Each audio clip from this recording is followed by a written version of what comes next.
Good evening, everybody. What's going on? What's up, Eva? What's up, Justin, Brett, R. Dominic, Arcane, Manic, Balloon Eyes, El Nice Gaio? Hi, everybody. Happy Friday. I hope you're doing well. Getting by. I'm doing all right. It's been a wildly eventful day. It's been a very eventful week. Stuff is happening, good and bad, and yet to be determined. But I'm here. I made it, and I'm ready. I'm ready for this, I think. Infocom was your childhood. A friend and I played a lot of these together when we were young. Remember the feelies for this one? Yeah, I missed out on these because we had a Commodore 64, but my dad was more interested. It was his computer, and my dad was more interested in the I guess the cutting edge games of the time, the stuff with wireframe graphics or simple sprite graphics and stuff. And I just, I wanted to play like Moon Patrol or stuff like that. So yeah, the Infocom text adventures and text adventures in general kind of missed me. We had one. It was called, I think it was just called like The Quest or something, and it was a text adventure, but it had a graphical element to it too. You could it was kind of like that graphical adventure that Tom Hanks plays in Big, where you could see what's going on, but you still have to enter everything through text. Link to the feelies, stuff that came in the box. I actually have that. You can't see it on the screen, but I have a second window open with the manual and all the pack-in stuff. So all the GUE tech, like class materials and stuff. I was warned going into this that it would be important. So, and it definitely looks important. So, but I appreciate the link. And anyone following along at home right now will probably want to follow that link and check it out too, so they can see what all people would be faced with when getting into this game. So, but we will crack into this in a minute. We've got plenty of time tonight, chat. This is gonna be a very interesting night. But yeah, I'm happy to be done with the work week. It's been a big work week. I did 8 hours of voiceover today. I am not most of you know this. I am not a voice actor, but I write the scripts and I join the recordings so that I can give important context and direction during VO sessions. And I had 8 hours of it today, and it went really well. And the actors we had were fantastic. But it was 8 hours of voiceover, and that's a lot. And I have even more next week, so. Voice director, not a director. We hire a professional director. I am the script writer. I take the material, I massage it into usable lines, and then I join the sessions so that I can provide context to our hired director and our voice actors. So I do some, like, I can direct. I have the capacity for directing. Yeah. Oh no, I can absolutely put on my resume I'm a voice director, like 100%. Originally, when we first started doing voiceovers, we didn't hire a director. We did actually just direct it ourselves. And I'm glad we don't do that anymore. There is a world of difference between an actual professional voice director and a script writer who just didn't think to hire a director. Can you imagine having to listen to this guy for 8 hours? I know, it's crazy, right? Absolutely insane. What does it feel like to have actors read your lines? For game jams I've been in, they're also volunteer voice actors. I don't feel confident enough to have them read my stuff. It's fun. It is definitely fun. I've done it enough now that it's really just a job. The initial thrill of hearing my work acted out has faded over the years. But it is cool. It is cool. It gives it, you get a solid voice actor and they're going to elevate anything you give them, even the crap that I write. And it's really cool seeing, in particular, like really dramatic or really, really comedic scenes, seeing an actor make the most of those. I just realized I'm still got this turned down. Hopefully that's better. It is cool seeing that stuff actually work. Sounds like a new game. If you could believe it, no. Some of the updates for our games are so huge they take weeks of voice work. There's like I put customer service for telling people where the elevator in the museum was. My name is Silly Susie, and I am wearing rubber underpants. Not so far removed from some of the stuff that I write sometimes. Voice acting is a skill. Oh God, anybody who says it isn't is a damn fool. Yeah, there is a wide gulf of talent among voice actors, and I have auditioned enough people to know to recognize that immediately. There is an amazing difference. There's a really, really incredible difference between people who can just assume a voice, who can just like present a voice as needed, and people who are like trying to put it on. Like I have hired people who said they could do like an old man voice, and it's very obviously like a 30-something person trying to do an old man voice. And then I've hired 30-somethings that have the most amazing old man voices I have ever heard in my life. Like it's remarkable. So yeah, a good voice actor is worth their weight in gold easily. Good evening, Mizroy. Good evening, Loder High. Good evening, Tradon. Good to see all of you. Glad you made it out tonight. I could be a voice actor if the voice they wanted was my voice. I'll always be a little resentful of Pixar for normalizing voice stunt casting and pushing out pro VO people. Yeah, it's... I mean, on the one hand, yeah, there are a lot of very accomplished voice actors out there. At the same time, though, if you hire a regular actor who is good at voice acting, I mean, that can make just as big a difference too. I'm gonna my hot take of the evening. This might lose me some followers or something. I think Chris Pratt is a perfectly good voice actor. Like, I totally get why he keeps getting cast for things. Like, he does a really solid job in everything he's been cast in that I've seen, at least. So, I think he may have been overcast in things. We're definitely still in a period where it seems like he's just been like every other animated movie ever, but for what's worth, I think it'll start with Robin Williams and Aladdin, but Pixar definitely set it in stone. Yeah, I can feel that. Fine as a voice actor, he doesn't have a Brooklyn accent. I can't really do it. I thought he was great in the Super Mario Brothers movie. Straight up. I went into it extremely skeptical, and I left completely sold. That's my hot take. How's it going tonight? Sorry I ducked so suddenly. Oh, it's good. It's good. Don't worry about it. I mean, we're just hanging out. We're playing games. Spending half the time rambling about stuff. Yeah, don't worry about it. It's cool. Good evening, Shadows. Good to see you. Lurking Horror, otherwise known as me when my attention is being taken by other games. Dave Gilbert of the Blackwell Legacy fame says, so hard to find anyone who sounds authentically like an elderly person, not just doing an impersonation. It is absolutely true. It is very, very, very true. We have one person on our books who is just amazing, who is absolutely incredible. He's seriously like in his 30s, and he can sound like Sir Ian McKellen. Like, it's incredible what he can do. Have you played text adventure games before on Steam? Excellent question, Tradon.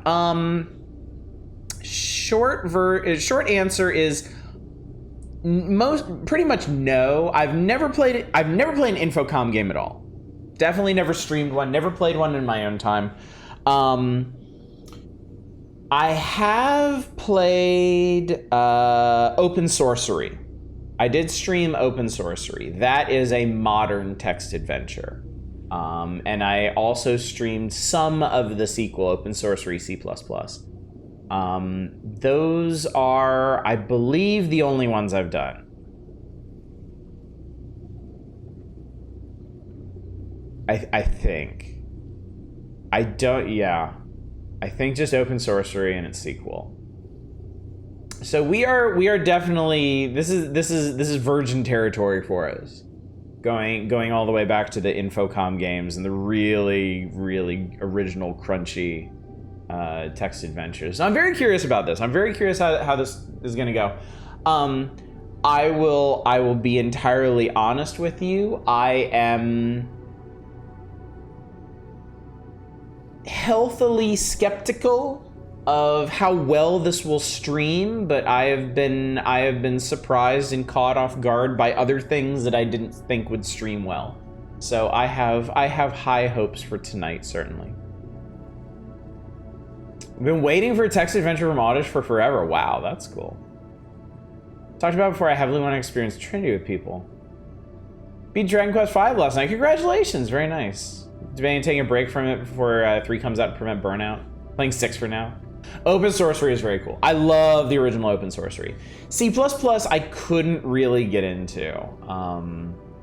I didn't really mesh with the style of that one, but I really like the original. Blackwell series is really fun. I love the Blackwell series so much. I played a little bit of it. We gave the first game a try one night. I didn't think it would be a good thing to stream because it's got some rather dark themes, but I was enjoying it. Barely remember anything from Dragon Quest VI. Ranking Infocom games top notch and lurking horror is no exception. I have dinked around a little bit with this to make sure it was working and to make sure I had some semblance of what to do. And it seemed pretty well written, so I'm pretty excited about it. The manual has some background on the writer, and he's written a lot of stuff, both other Infocom games and other works as well. So someone posted the source code to this game on GitHub. Nice. We definitely recommend many other text adventures before this one. There's a big difference in how friendly modern interactive fiction is.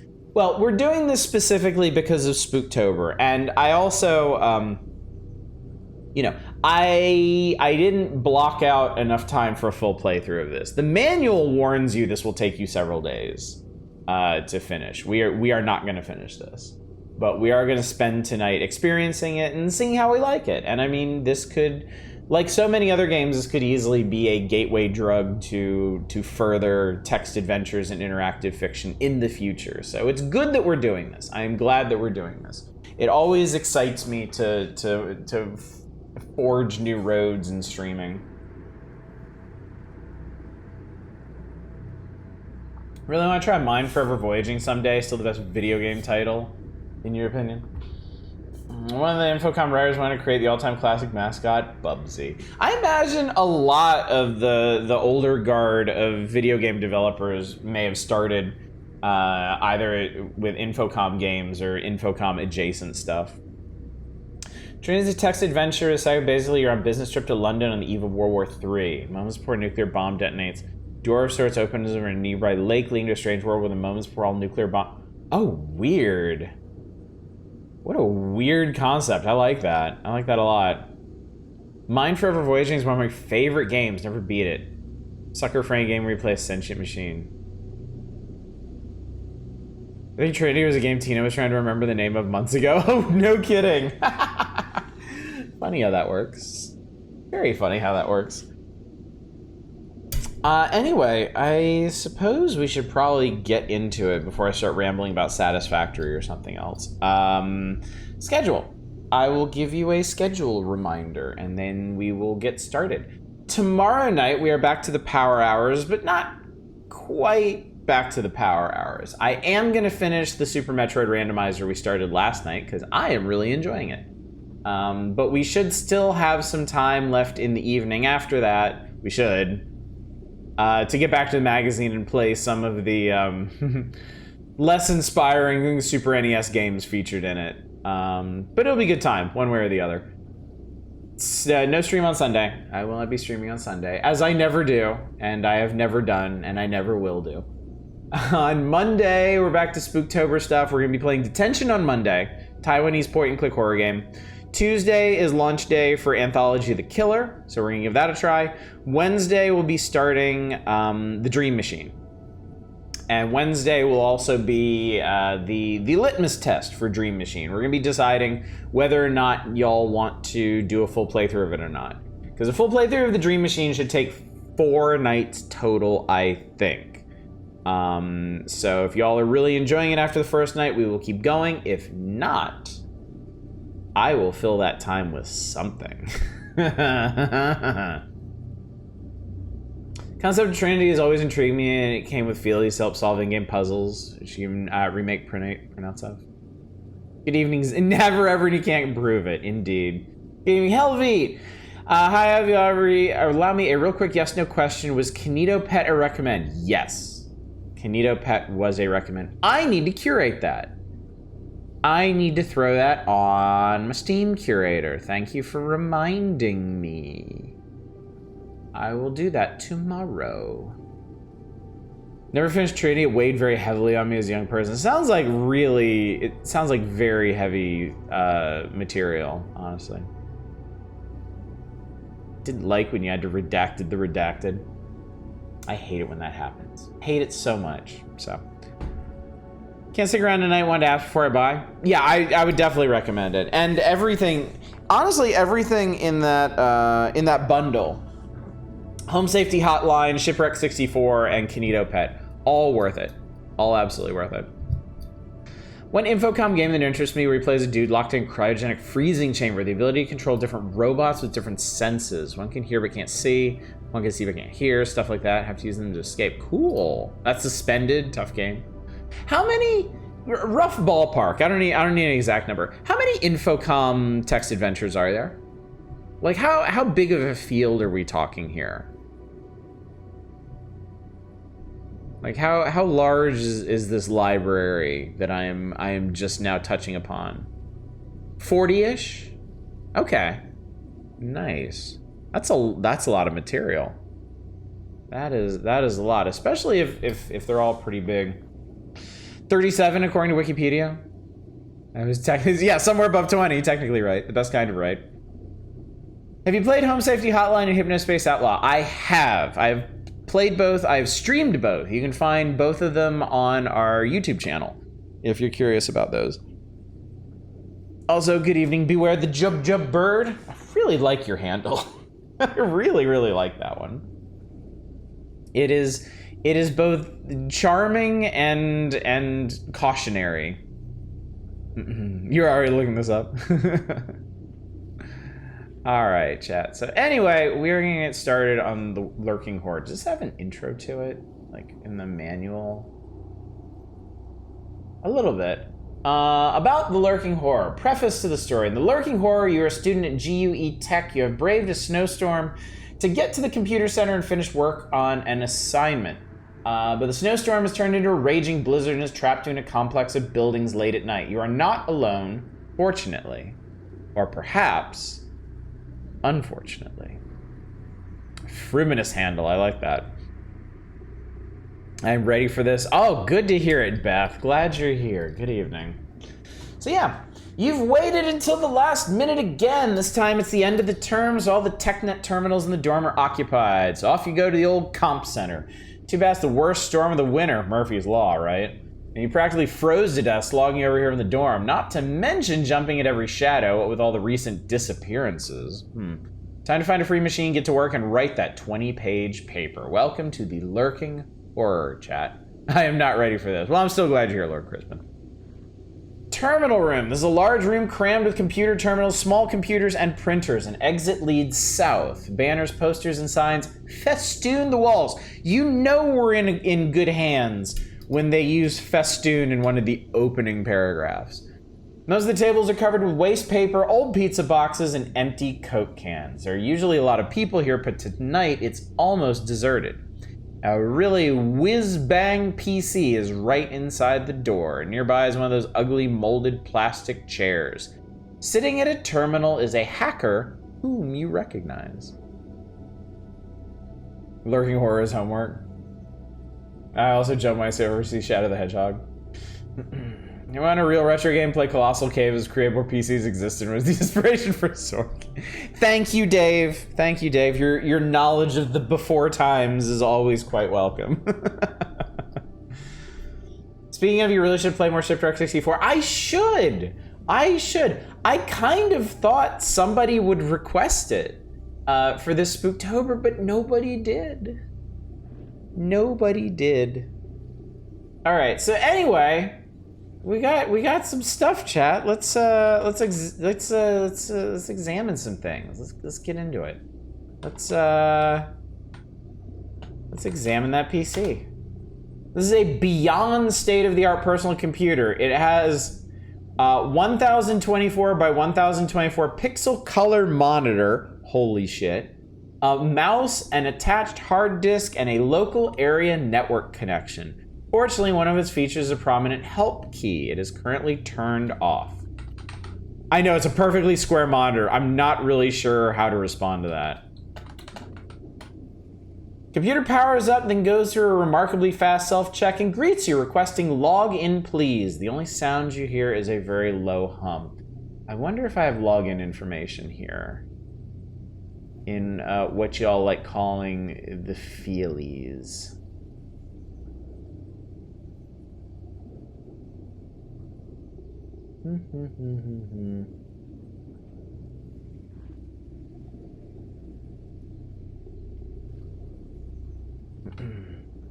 Hey, Ash, you still sitting down. That's okay. I like to compute standing up. Pick nose. Oh, hang on. I don't know the word nose. We have no nose, chat. Oh, Jesus Christ. Unbelievable. Okay, so we gotta log in. How can I log in?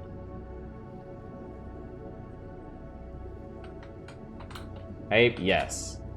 Use the word yes in a way that I don't understand. 1987 standing desks haven't been invented yet. We lost in the war. Press the help key. Press help. And yes, shout out whatever you want. I do, like, I am not going to be the least bit precious about this game. I want to see and experience this together with all of you. You push the friendly-looking help key. A sprightly little box appears on the screen, which reads, "You should log in, your user ID, and then password your password." What is my user ID? I see. Okay. So in the feelies, I'm sorry, I really like that term. I can see my password. I don't see my username.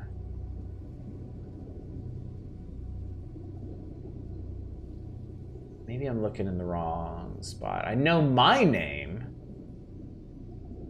address. I have a student ID card here.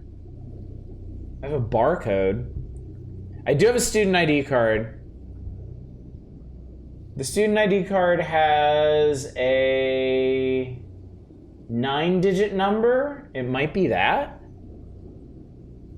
Because the way the documentation you have with scan the user ID is a bit weird. Oh, okay. Okay.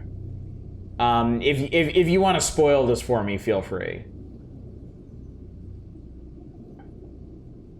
You're on the right track. I could try this. I could try the number, I think. 8, 2, 3, 2, 5, 4, 1. The computer responds, password please. That's progress. That's good. I Password UHLERSOTH. Ulersoft. The computer responds. Good evening. You're here awfully late. It displays a list of pending tasks, one of which is in blinking red letters with large arrows pointing to it. The task reads classics paper. Some particularly ominous words next to it say due tomorrow, and more reassuringly, a menu box next to that reads edit classics paper. So can I edit classics paper? The menu box is replaced by the Yak text editor and menu boxes listing the titles of your files. The one for your paper is highlighted in a rather urgent-looking shade of red. Sorry, my computer talks back to me with a monitor 1024 by 1024. I'm walking away. Please type a rude word. Fuck. Language like that was until recently grounds for probation. Okay, so the one for your paper is highlighted in a rather urgent looking shade of red.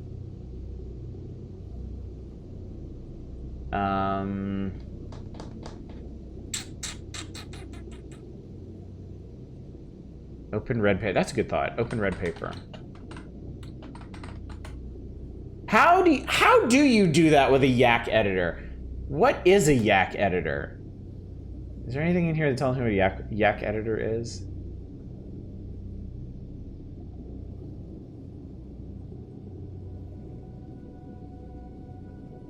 Doesn't look like it. Help again? Okay. Yak help? There was no verb in that sentence. Help me with Yak, please. Fine, I won't be polite. That sentence is one I recognize. Okay. Wait, Yaks, duh, milk yak. They don't know the word milk. Oh, click paper. You click the box for your paper and the box goes reassuringly until it fills most of the screen. Unfortunately, the text that fills it bears no resemblance to your paper. The title is the same, but after that there is something different. Very different. Read paper? As you look at it more closely, you find it hard to focus on the screen, but impossible to look away. Your finger strays towards the More box. Click More. The second page is much like the first, but around the edges, not when you look at it straight, it's almost readable. There's something about summoning or a visitor. Ooh. Can I read the second page? Oh, read page. Oh, shit, here we go. You click the More box and read what appears. The third page is the same script as the first, but laid out like a poem. There are woodcut illustrations which are queasily disturbing. There is a translation or notes for one typed between the lines of the poem. He returns, he is called back. The loyal ones, acolytes, make a sacrifice. Those who survive will meet him, be absorbed, eaten. They will live yet die. Forever will be, is nothing to them, to him. His place, lair, burrow, must be prepared. His food, offerings must be prepared. Call him forth, invite him with great power. Only acceptable, tasteful sacrifice will call him forth. He'll be grateful, satiated. The rest is even more fragmentary. Can't put this in perspective. What's happened so far takes up maybe 2 minutes of time max. Imagine watching a movie, and 2 minutes into the film, we get the climax of the action. Delete paper. We don't know how. Erase paper. Instead, you find your finger moving towards the More box and you touch it. The screen feels oddly cold. The fourth page is a photograph. You try to recoil from the screen, but cannot. Fascinated and repelled at the same time, you wonder, is that a mouth? And what is in it?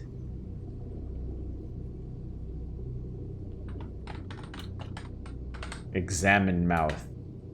What do you mean? We don't. There's a mouth on the screen. Examine screen.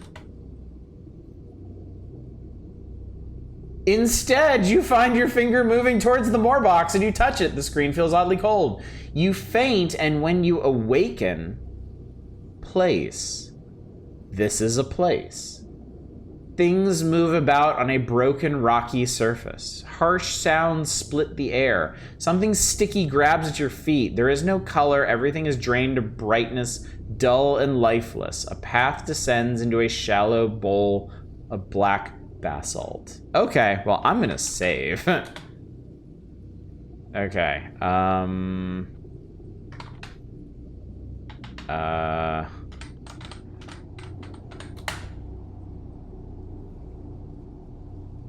that's fine. I don't know why that happened, but okay. Maybe we should talk to that one hacker. Oh shit, we're in Detroit.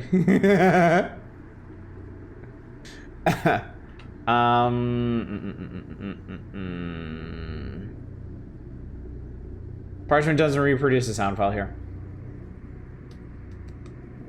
It's okay. I put on some nice atmospheric sound for this tonight. I think it should be fine. Oh my god, cheap viewers on some fucking place. Eat basalt. Eat. You can't see any basalt here. Examine path? I don't know the word path. I mean, you just said it though. Examine sticky. You can't see any sticky here. From below, a low noise begins and slowly builds. You feel yourself drawn downward by the noise. Basalt bowl. You're at the bottom of a deeply cut, smooth basalt bowl. Dimly seen shapes crowd you on all sides. Ahead in the focus of the movement is a rocky platform. Now we can eat the basalt. Examine shape. Okay. Examine platform. Platform is made of the same rocks as the surrounding terrain. In fact, you can't tell whether it's natural or constructed. The crowd around you begins to sway and groan. They're expecting something. You are drawn forward by the noise. At platform. X is shorthand for examine. Thank you, I appreciate that. You stand below a low rock platform, more like an afterthought of piled rocks or a glacial moraine than a work of artifice. You're pushed against a pile by the crowd around you. One small stone stands out in the pile, smooth, shiny, and glowing with a blazing light. Take stone. Taken. Suddenly, the dimness becomes darkness, and the crowd around you explodes with excitement. You're jostled and shoved from all sides. A low keening begins, building into a deafening, almost mechanical chant. The darkness before you compacts and deepens. Best viewers! Finally, the best viewers, chat. Eat self. That usually happens towards the end of these stories. Eat stone. I want to chant. What do you mean don't chant? You don't know the word chant. Mosh. Jostle. Aw.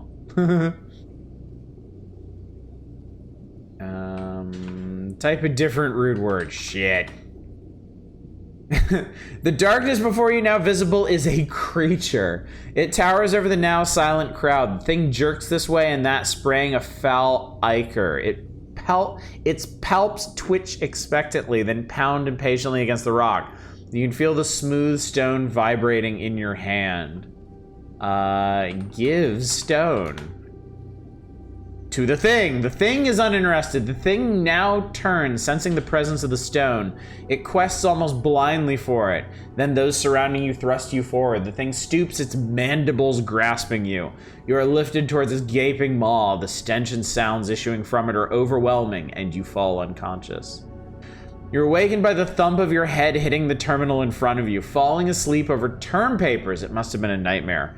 Embarrassed, you glance around. Yes, the hacker is looking in your direction. He must have heard the thump. We're back to the terminal room on the chair with our whiz-bang PC and the hacker. Kiss hacker. The hacker is uninterested. The hacker wanders over, trying to look nonchalant as he takes over your chair. Losing, huh? He asks wittily. He glances at your terminal, which displays a pattern of snow and unusual characters. He appears somewhat excited. How do I talk to people in this? There's a section in the manual about talking to people. Let me see here.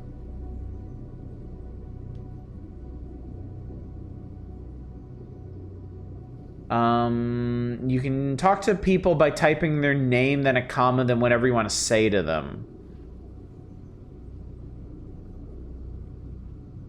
Interesting. Okay. Hacker, hello. Greeting gauge. He turns back to his hacking. The hacker, mumbling under his breath, begins a flurry of activity. First, the screen returns to something nearly normal. Then windows begin popping up like toadstools after rain. I love that. I love that. The screen looks a lot like the top of his terminal table or the bottom of a trash can. And ask hacker about next. Okay, cool. I like how that past 8 turns have just been things happening because the game makes them happen, not because you did anything. Hacker, want to go on the date? Hacker, do you like me? I don't know the word do. Alright, that kills my next idea.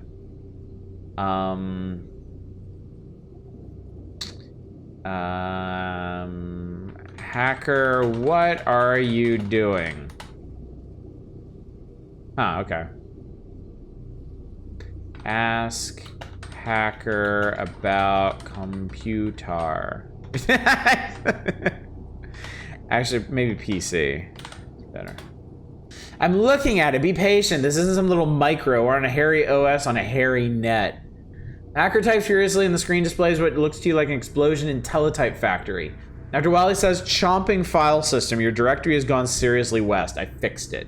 He checks the screen. Is mixed up on the file server with some files from the Department of Alchemy.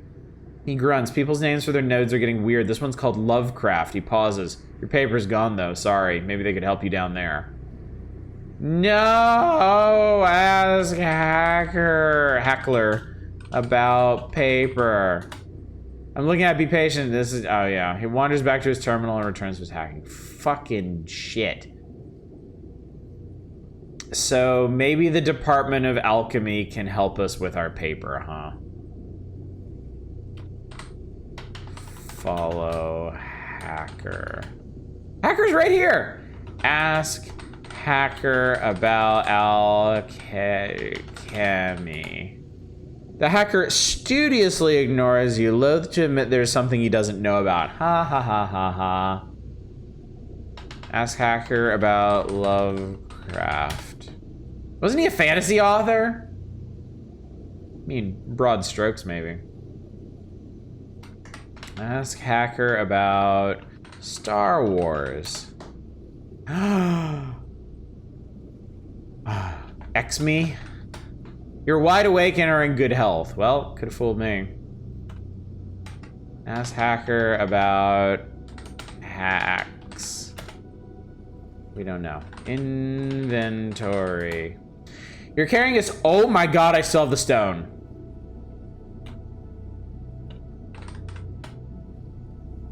It's a smooth, shiny piece of what might be obsidian. Scratched on it is a symbol.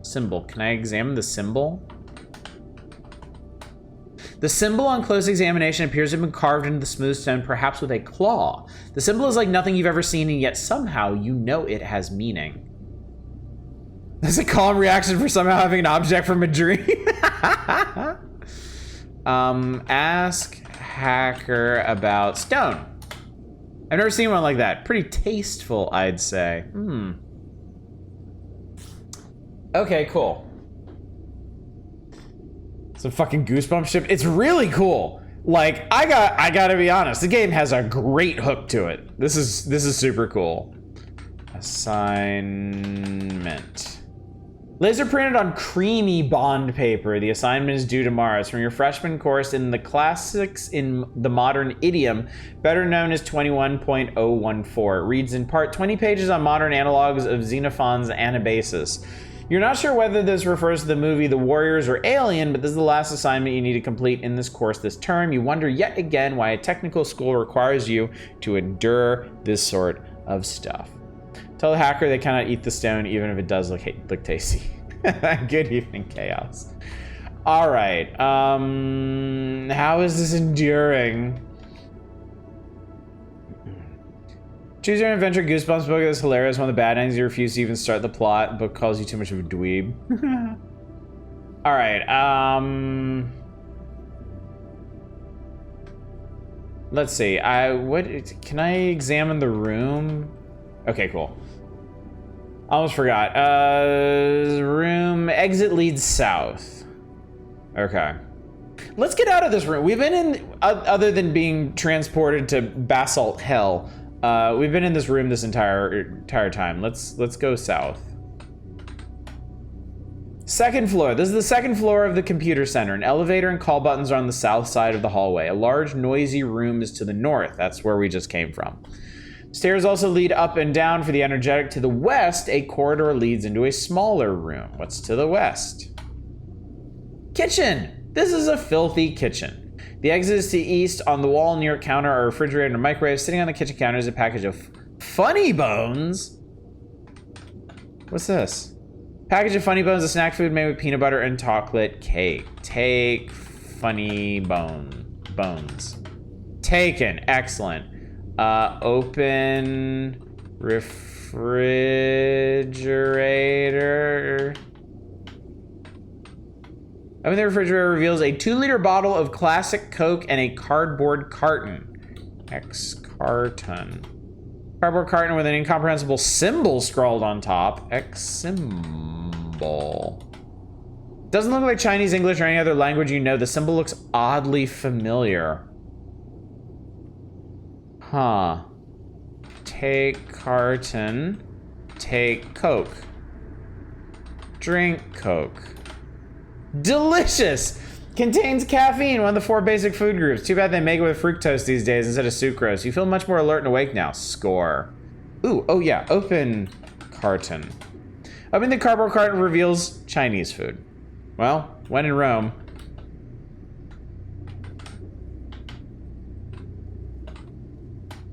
It's very chemically hot, spicy, and cold. You immediately want to drink something to wash it down. Okay, I drank some more Coke.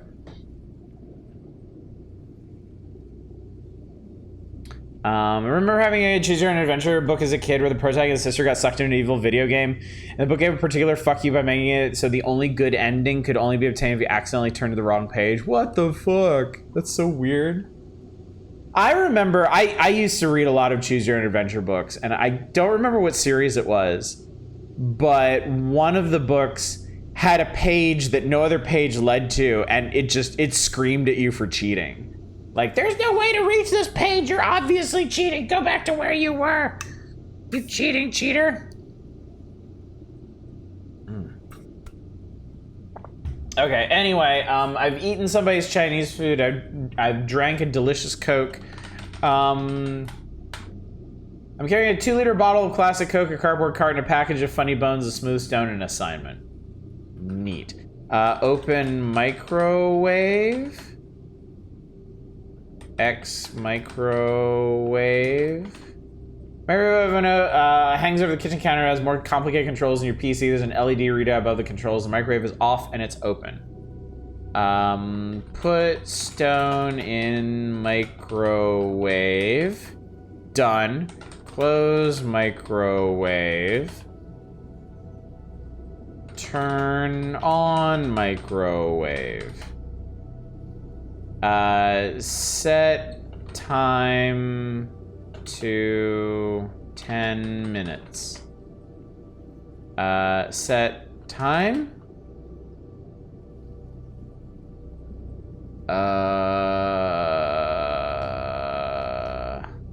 Use microwave. X controls. Aha! Thank you. There are controls labeled 0 to 9. It was oh God. Oh Jesus. They fully simulate. This has to be part of a puzzle or something. They simulated this entire fucking thing. Press 9. Press 9. Press 9. Press high. Press start. Micro starts up, the timer begins counting down, the timer displays, wait. wait, wait, wait, wait, wait, wait, wait, wait. Open microwave. X stone. Take stone. It did nothing. How's that timer counting time? Minutes and seconds. Every time I waited, it 1 minute would pass. Feel stone. It's smooth and cool. Put Coke in microwave. Close microwave. Press 9.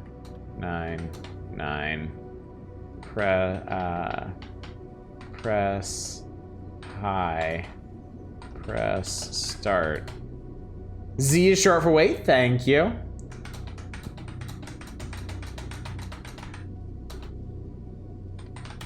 Open microwave. X Coke. Partly full 2-liter bottle of radioactive classic Coke.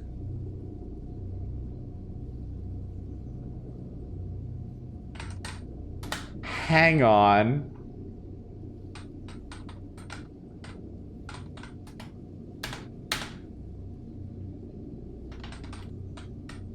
Drink Coke. G needs to do that again. Drink it. Okay. All right. My Coke is empty. All right. I don't have the bottle anymore. I apparently drank the bottle too. The true lurking horror auditions food crimes. Okay. Anyway. Exits to the east. So we're gonna go east. We're on the second floor. Okay, the pack-ins had a map of the campus.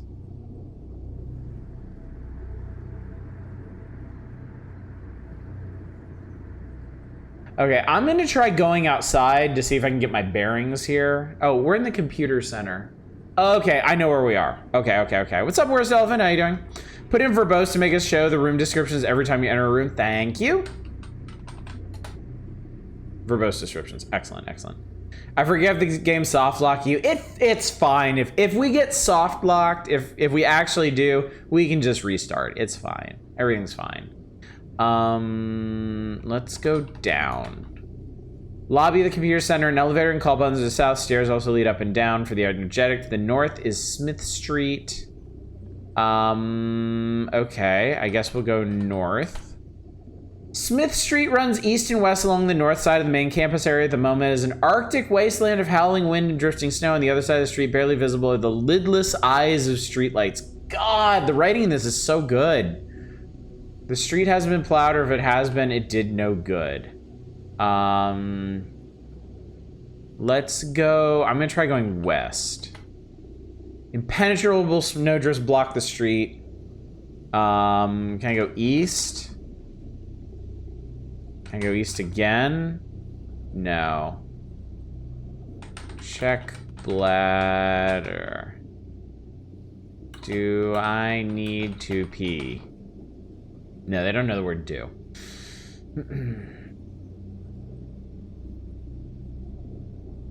It's 80s computer gaming, soft lock is around every corner. Pee. We don't know how. Urinate.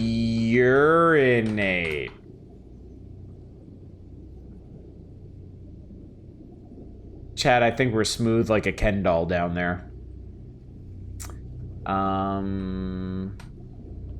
What do you want, X?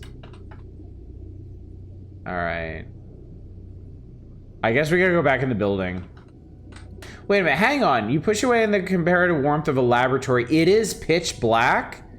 Wait, how did I end up in a laboratory? Oh,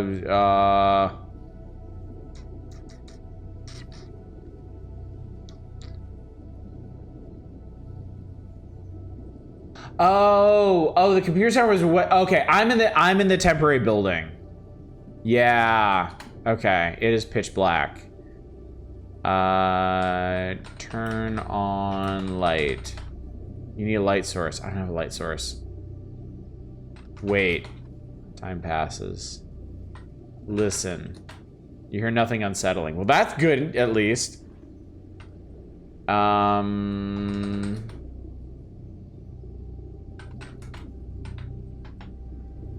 Okay, can't do anything. We don't know how to fart. I'm telling you, man. I'm telling you, we got no parts to work with. Okay, I'm gonna get out of here. I'm gonna go west. I'm gonna go south. Stairs lead down. Hang on. Basement. Bare concrete walls line a wide corridor leading east and west. An elevator and call button to the south. Stairs also lead up for the energetic. From floor to ceiling run wire channels and steam pipes. Slouching nearby is an urchin. He's a youngish teenager wearing a ski hat, running shoes, and a bulky, suspiciously bumpy, threadbare parka. He's jumpy and looks suspiciously at you. The urchin looks around nervously, obviously thinking of flight, but decides against it. Urchin, hello. I don't have to say anything. I ain't done nothing. Urchin. What did you do? Kiss urchin. The urchin is uninterested. Give carton to urchin. My mama said never take nothing from no stranger. He takes a cardboard carton anyway, disposing of it in record time. On the other hand, I'm hungry, he remarks. Oh, okay. Urchin. Was that good? Damn. Yeah, we drank all the radioactive soda, unfortunately. I'm sure it does a body good, though. As urchin about...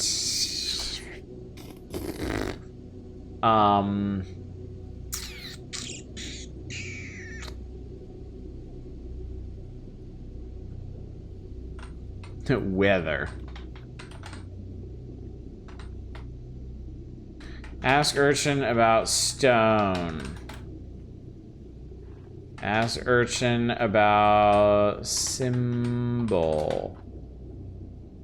Okay, just seems very nervous, so. Anyway, there's a tunnel running east-west. I think if we go west, we might be able to get into the main building, possibly. If this is like most college campuses and there's tunnels connecting all the buildings. So I'm gonna go west. Yeah, we made it to the aerospace basement. This basement level room is made of smooth, damp-seeming concrete. Fluorescent light casts harsh shadows. To west is a stairway. In the east, the basement area continues. There is a forklift. Use forklift. Drive forklift. X forklift. The rusty old forklift, it looks like you can control it fairly easy though. Control forklift. Verb is a control? How dare you?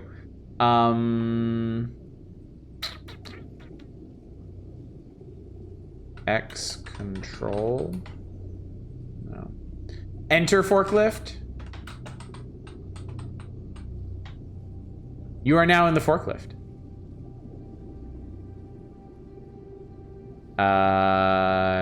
Drive forklift.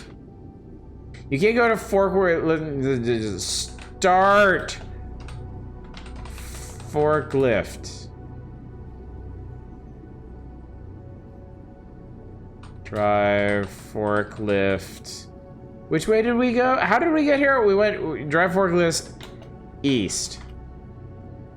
Basement on the forklift.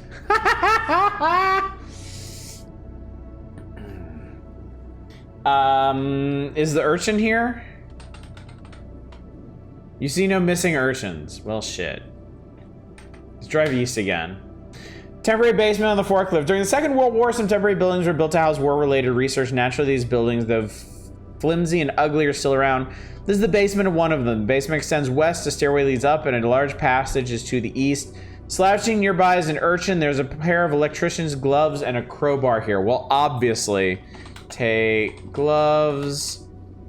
Oh, for God's sake. Exit forklift. Take gloves. Wear gloves. Find the gloves are a little big, but not really such a bad fit at all. Urchin is nervous. Take crowbar. Yeah, he should be nervous, frankly. Can I wield crowbar?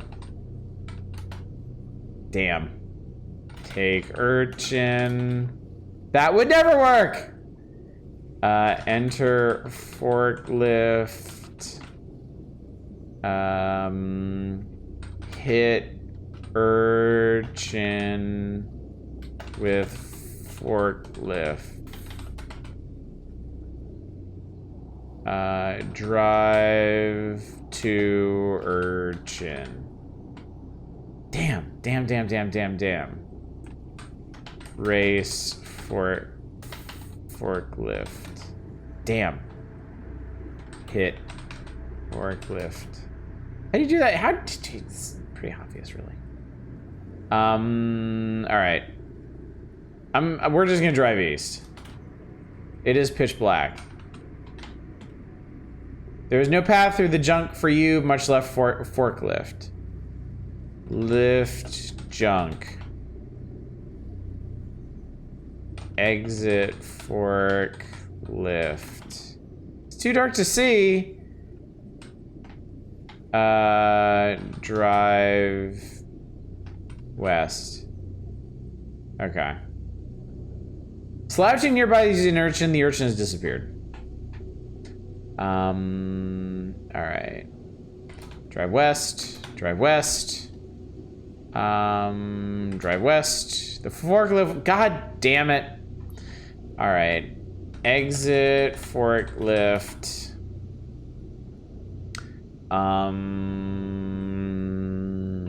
West. Dimly lit stairway leads up and down from here. Corridor continues east. Down? You can go down further? Sub-basement. This is the sub-basement of the aeronautical engineering building. A stairway leads up. A narrow crack in the northwest corridor of the room opens into a larger space. Can I just do NW for northwest?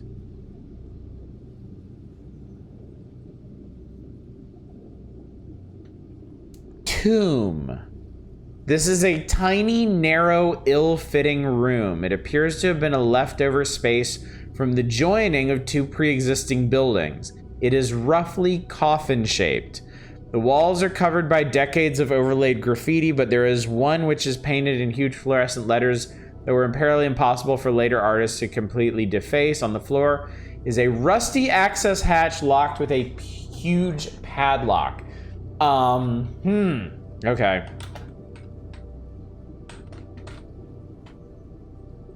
Extra fee, it reads the Tomb of the Unknown Tool. So it's not an actual tomb. It's a weird space. It's a weird, unused space that students crawl into and graffiti and stuff. But there is a hatch. The hatch is made of stamped ridged steel. It was originally painted institutional gray, but has been the victim of innumerable graffiti artists since. You should still make out the stencil warning authorized personnel only, which has been carefully prefixed by un and suffixed by this means you, both in the disgusting fiery red. The hatch is locked with a padlock. X lock. The padlock has been spray painted many times by graffiti artists, currently fluorescent purple, and spray the make coats of paint. Lock manages to be rusty and in fact almost slimy looking.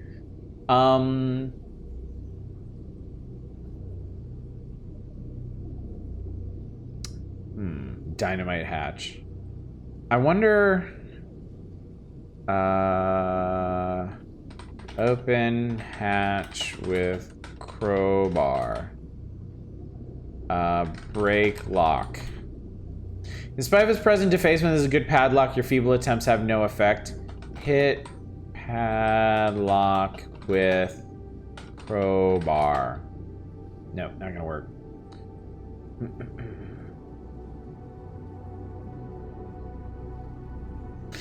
Not gonna lie, I know I can never stream a text adventure. I see the solid color and instantly start trying to chroma key and stupid shit OBS instead of playing it.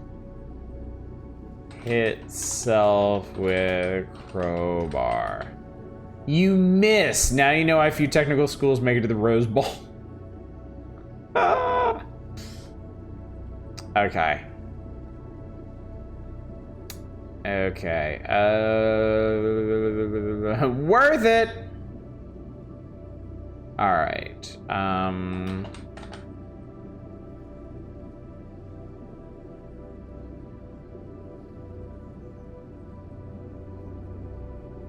Eat crowbar. The food here is terrible, but this is ridiculous. All right, I don't think there's...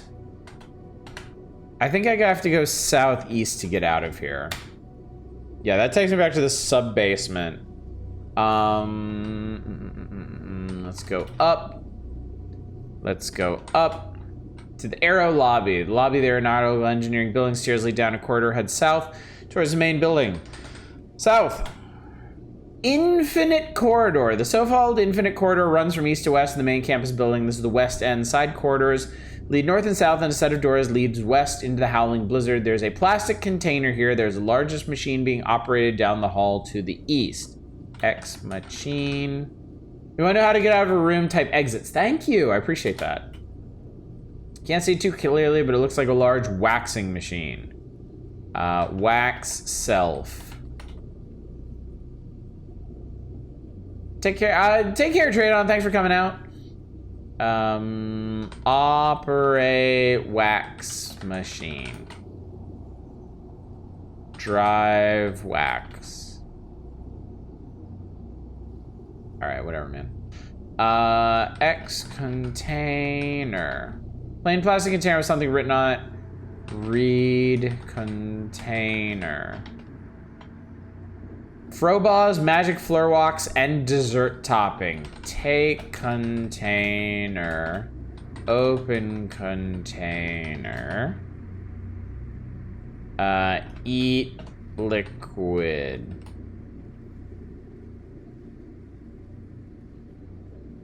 X liquid. Seems to be floor wax. Eat wax. Drink wax. Fun fact, school in this game is loosely based off of MIT, which is a very long corridor in the main building called the Infinite Corridor. That's cool. That's very cool. Let's go east. Infinite Corridor. Infinite Corridor. Maintenance man is here riding a floor waxer. Man, hello. Your pleasant language you do not recognize. The words are guttural and jarring. Wave to man. The main man isn't likely to respond. The floor waxer waxes away to the east. Okay. A stairway leads up and a door leads out to the Great Court from here.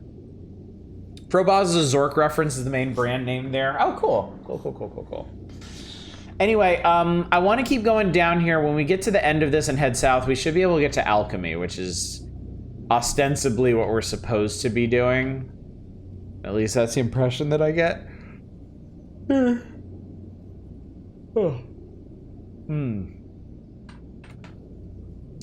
East. There's a glass front emergency cabinet here. X cabinet. Most little cabinets in institutional buildings usually contains a fire hose and a fire access. One seems to only have an axe. It's a transparent window. There's writing on the cabinet. Read cabinet. Here's emergency break glass. Break glass. Wearing the heavy gloves, you confidently smash the glass with a blow of your hands. Take axe. Oh, floor waxer, you think you're getting away, don't you? Visit a high school like that at one point, supposedly one of the longest school hallways in the country. Interesting.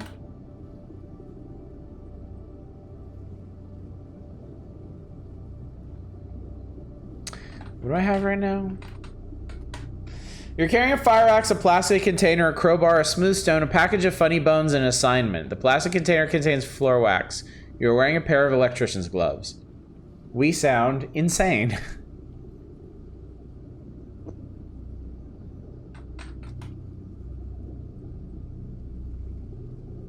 Oh, quarter branches north and south here. North goes to nutrition, south goes to chemistry.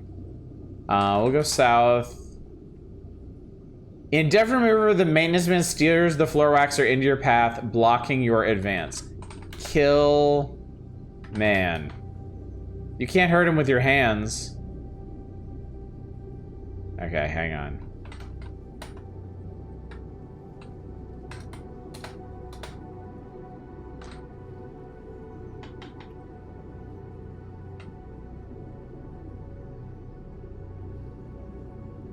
Use axe on man. Hit man with axe. Fire axe can't reach him in the floor waxer. Okay, hang on. I got an idea.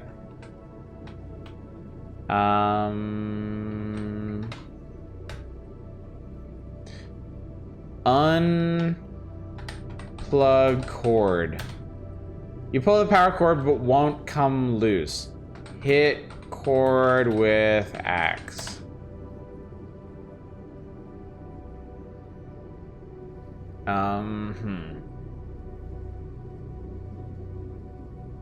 Cut cord. Cut cord with axe.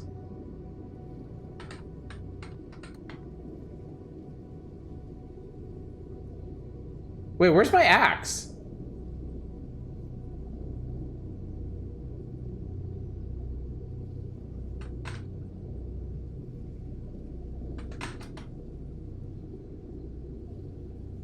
You ate it?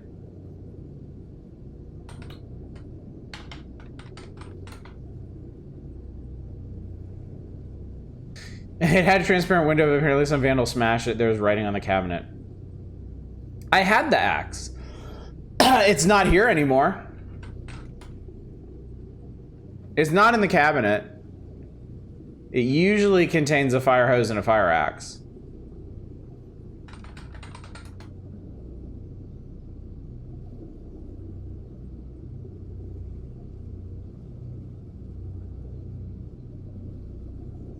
This is highly suspicious.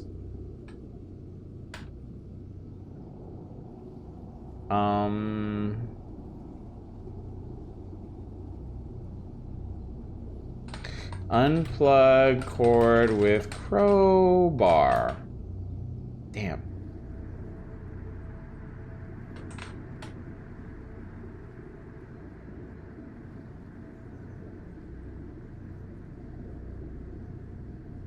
Looking cabinet.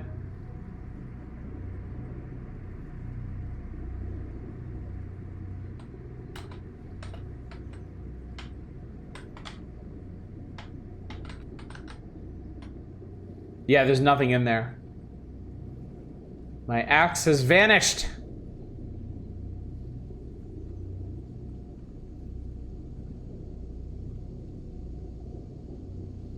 Not good.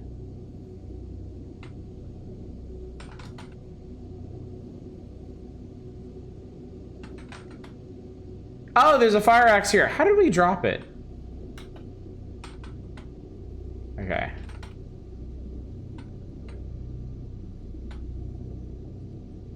I just tried to scroll up on your screen to see what happened. Cut cord with axe. The axe crashed against the floor and the power cord severs. The line of the floor waxer slows. The maintenance man jerks to alertness.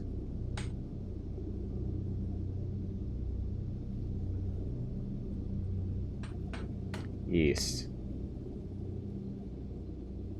The maintenance man, growling foul-sounding imprecations, descends from the floor waxer and heads towards you. Hit man with axe. He's not here, but might be soon. Maintenance man lurches towards you with a surprising speed. Hit him with an axe. The fire axe chops into his chest where it sticks. Ed Ames would be proud. The force of the blow staggers him a bit. He looks down at the axe with a certain perplexity, then pulls it free, the wound making a sickening sucking sound. The maintenance man stares with maniacal intensity at your throat. Hit man with crowbar. The crowbar is pushed contemptuously aside, barely slowing his advance. Oh, fuck. He's following us. You stone. Uh-oh. Uh-oh. The man lurches towards you with surprising speed. He grabs you by the throat and lifts you off the ground with one hand. The hand feels very cold. Just as you expire, you realize you have never seen him blink. You have died. The first you think maybe it's all just a bad dream, but no such luck. It appears to be for real. That's too bad, although something gnawing on your nose thinks it's pretty wonderful, or at least fairly tasty. Your score is 5 of a possible 100 and 223 moves. Graded on the curve, you're in the class of freshmen. Would you like to restart the game from the beginning, restore a save game position, or end the session of the game? Let's restore. And then we'll start from there. Okay.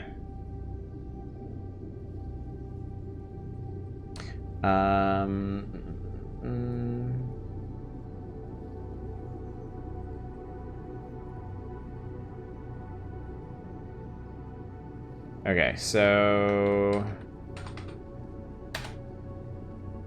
Okay, so we still have all of our stuff.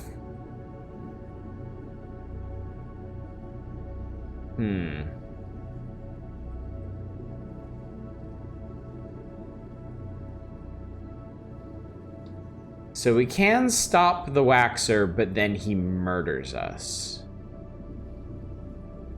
Just looked up Ed Ames to say the game is accurately replicating the inherent racism of Lovecraft stories. Oh. Oh.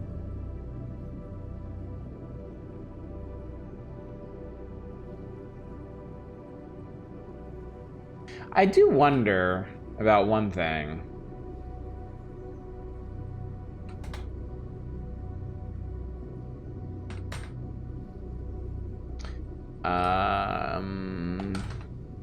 Let me see if I can pour wax on floor. Pours out, spreads like ants at a picnic. The floor is now covered wall to wall with slippery floor wax. Cut cord with axe. Okay, cool.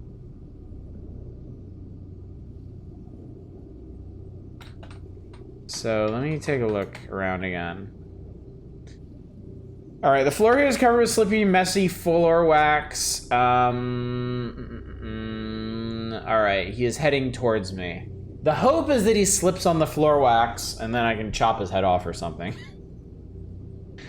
Because that's a perfectly reasonable thing to do. I'm gonna wait. Maniac lurches towards you with surprising speed. Just about to grab you, he slips on the wax. His hand whips by inches from your throat. He drops to the floor, screaming in frustration. Okay, hang on. I'm gonna save here because I feel like I've made some progress here.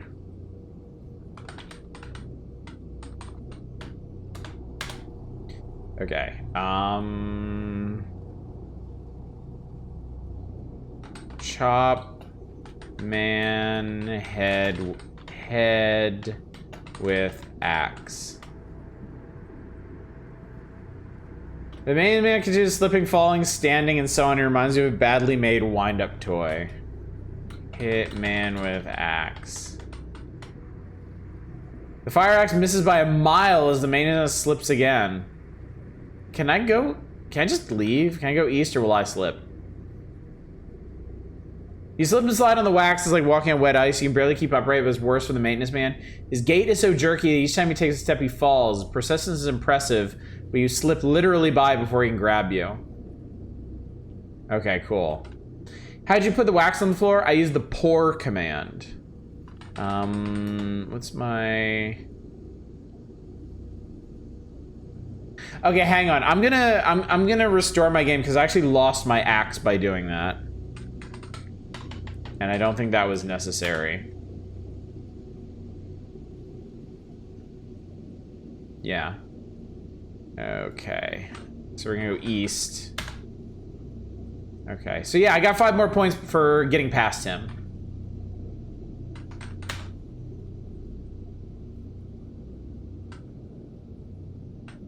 This is the east end. All right, we're gonna go south. Chemistry building. This door, the corridor is lined with closed, dark offices. The south end of the corridor is a door with a light shining behind it. There's something written on the door. Read door. Painted on the door in calligraphy indistinguishable from any other door at Tech is the phrase Department of Alchemy. You always used to wonder what was behind that door. Open door. It's locked. Knock on door. Knock on the door, the hollow sound reverberates down the hall. You sort of wish you would knock more softly. Knock hard on door. Knock on door again. Okay.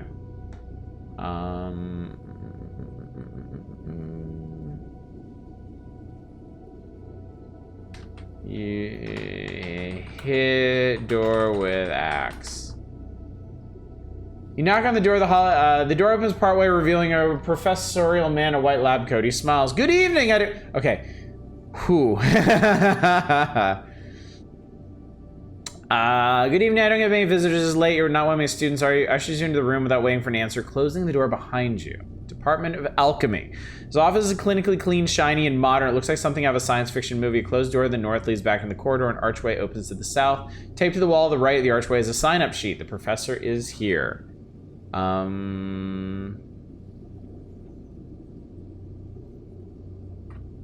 Professor, hello. Professor looks at you much the way a cat looks at a mouse. Ask Professor about assignment. He's uninterested. Ask Professor about, I don't know, alchemy. Ask Professor about stone.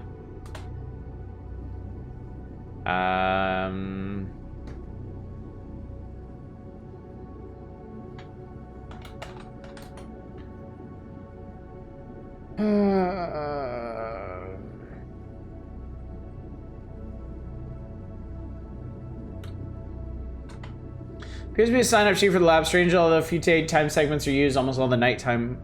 Although few daytime segments are used, almost all the nighttime ones are. Most seem to have been taken by two different people, the professor and another. Presumably one was a graduate student. The name of the graduate student is oddly familiar. Ask about sheet. We don't have much lab space. Everyone has to sign up for lab time. Ask about lab. Professor stops you not too gently. Sorry, he says, although he doesn't sound too sorry. There are very delicate experiments going on in the lab. You might hurt something. All you can see before he guides you away from the archway is a great deal of odd apparatus and equipment. Pointless to complain about things like this. I don't think cats look at mice in a bored and distracted way. Read name. Don't know.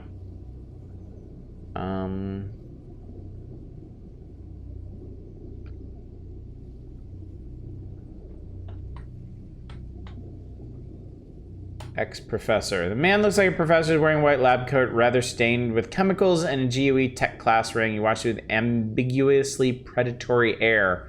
Suddenly, you remember why the graduate student name was familiar. As a missing student. Until his body was found smashed and broken at the base of the tallest building on campus. We're in danger.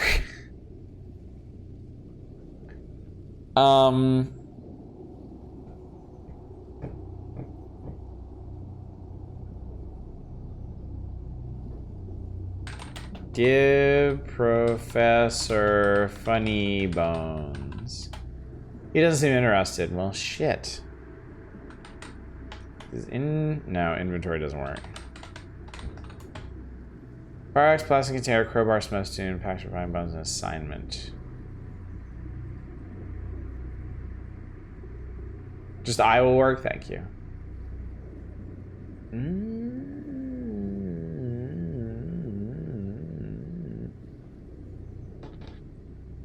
Save.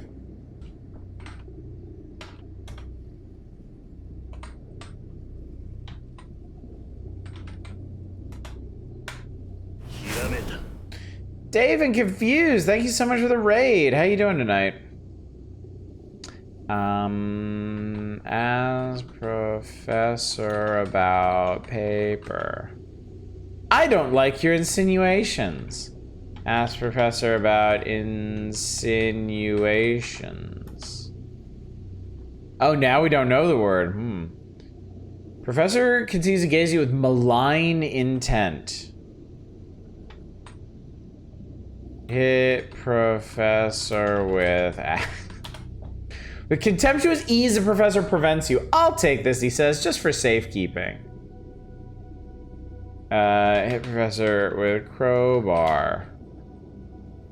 Hit professor with container. Hit professor with funny bones. Grabs his grammar crazy. I know. Eat professor.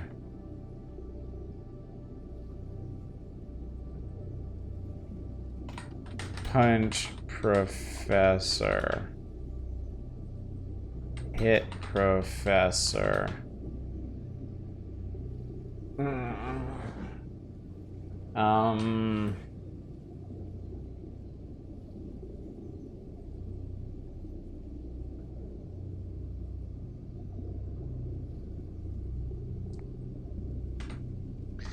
Yeah, we'll restore an easier game or earlier game.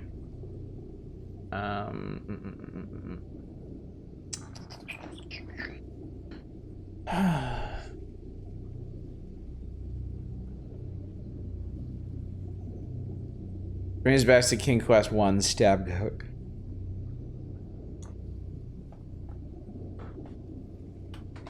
Ask professor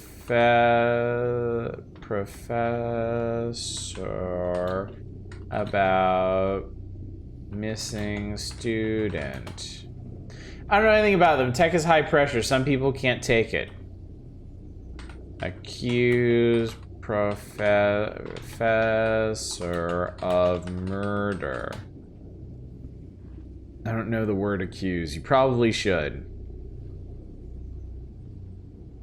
Leave.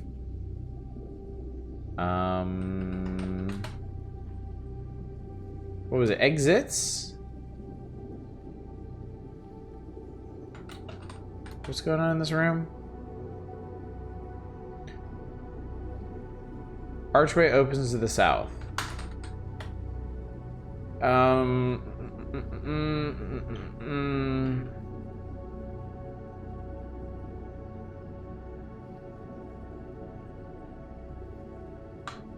Take sheet. Can't take that. That's the only way. We have to keep track of who's signed up to use the lab. Why'd you come here in the first place?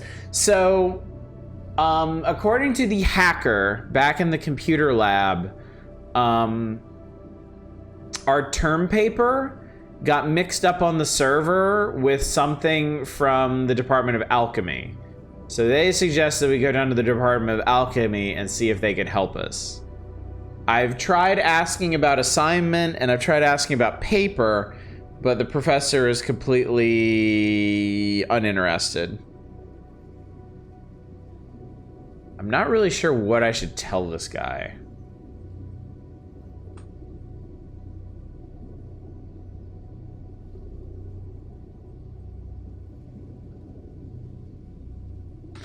Threaten tenure. Sign sheet. Write name on sheet. Oof. Okay.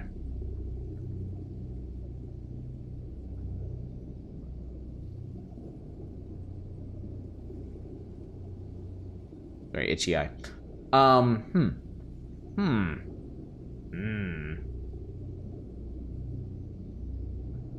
Man, can you get my students to turn their homework in and here you are fighting a zombie with an axe to get this resolved?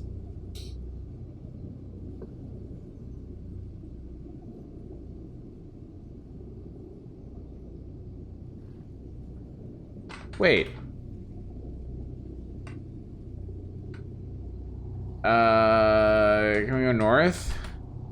The alchemy department, open door. Okay, so I can just leave. If I go south, open door. It's locked. Knock on door. Wait.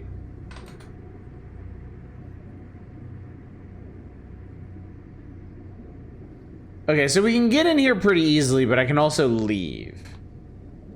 I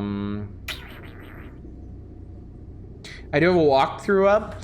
I wouldn't, a clue or a gentle nudge in the right direction, or any direction really, wouldn't go amiss.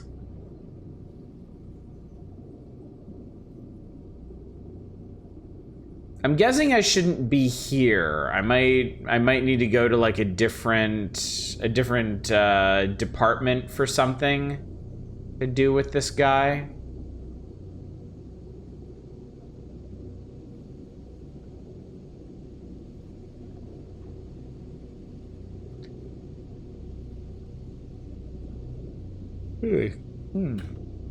Or the stone is only to be used at the end of the game at this rate. It does seem like that kind of item. Or it's like it's like the key to some kind of gateway between this world and the other world. Chekhov's stone.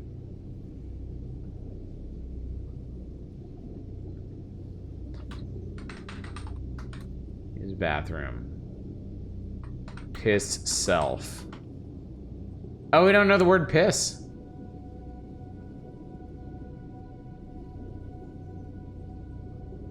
Usual thing to say is go explore, find things. Sound good to me. Open door. North. This is chemistry. The offices are unacceptable. Okay, inaccessible. Let's go north into fruits and nuts. The central corridor of the nutrition building. Main building is south and the stairway is down. Down. Cluttered passage leads southeast. Maybe to the brown building? Full of apparently discarded electronic equipment, old rusty file cabinets, and other detritus. Southeast. Broad basement, discarded equipment. Nearly blocks an already narrow hallway. It terminates in a stairway leading up. Take boots. Wear boots. Snug but okay. Let's go up. Brown building. The lobby of the brown building. 18-story skyscraper which houses the meteorology department. Another outpost of the earth sciences. The elevator is out of order. A long stairway leads up to the roof. Another leads down to the basement. Revolving door leads out into the night. Up. Top of the stairway, door leads out on the roof here, and you hear the wind blowing below. There's a sign on the door. Read sign. No admittance, smaller handwritten letters below. It says this means you, and below that in different handing it says who me. Open door. It's locked. Shit. Down. Down. Northwest, I think. Up.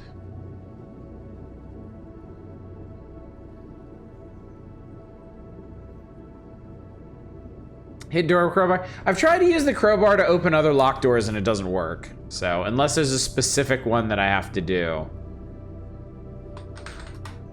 Oh, sorry, south. Alright, I'm gonna save here.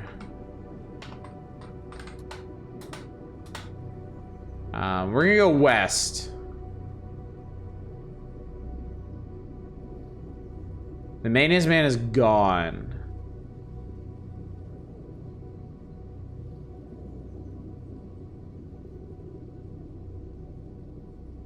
Oh, wait. No, I wanted to go east, and I wanted to go up.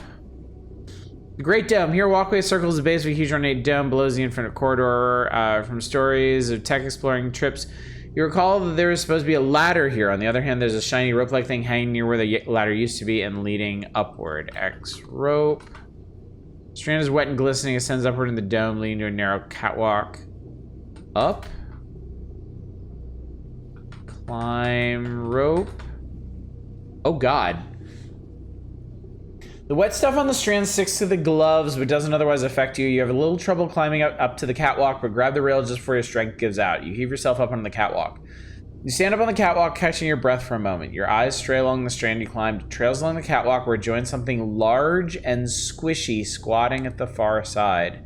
A single bright blue eye opens in the squishy mass, and the tentacle, for that's what it is, retracts. The mass almost flows through the space in the catwalk railing and drops to the floor 15 feet below. Before you can react, it's gone. Inside the great dome near the top, a metal catwalk is precariously perched. There's no way further up. A small metal door is set in the side of the dome. Wooden ladder. Take ladder. Your load is too heavy.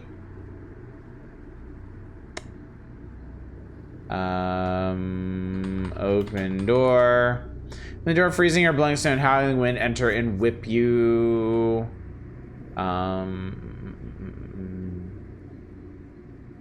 Enter door. Roof of Great Dome. You're perched precarious on the roof of the Great Dome. Sudden air indentation. The dome provides a dangerous route to the very tip top of the dome.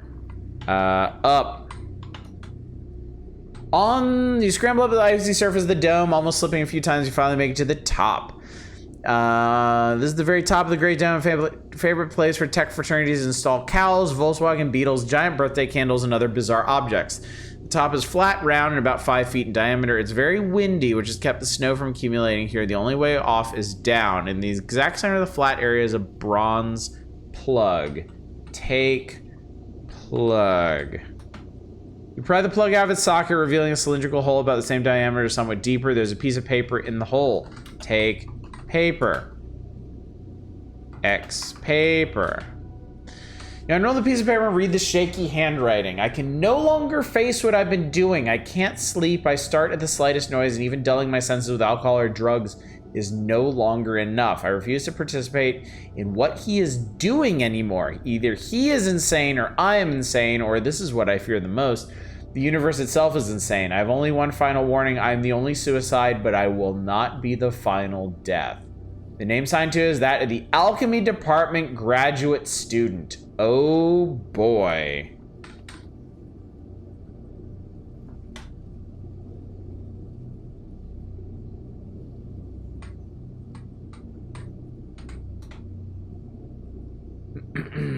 All right. Jump. You leap over the edge. Freezing ice crystals hitting you in the face. You fall, then you hit the ground, which is more unpleasant still. You have died. All right. Well, we will restore where we just were.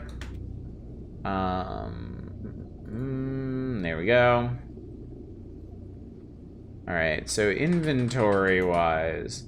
Okay, a piece of paper, a bronze plug, a fire axe, plastic container, a crowbar, a smooth stone, a package of funny bones, an assignment, wearing rubber boots, and a pair of electrician's gloves. Yeah, we're definitely gonna show that note to the professor. I'm sure he's gonna love it. Can we go down? Indoor. Go indoor. Dort. Going doot. Can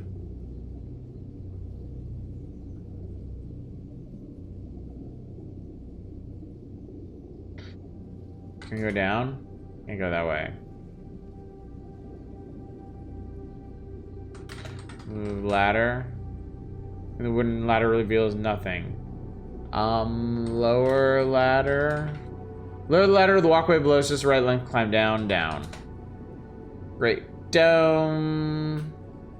Down. East. East. South. Knock on door. Wait. Give paper to professor. He reads it carefully. What drivel? This just confirms my suspicions. He had clearly gone over the edge. Drug use, drinking, insanity. It's only too bad I didn't realize what was happening. I might have helped him.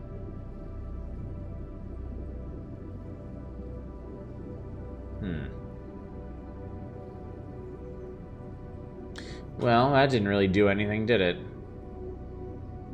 Think I went to this school.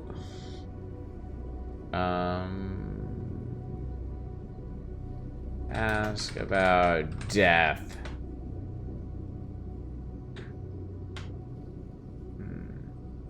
Oh, maybe professor about death. No, we don't know the word death.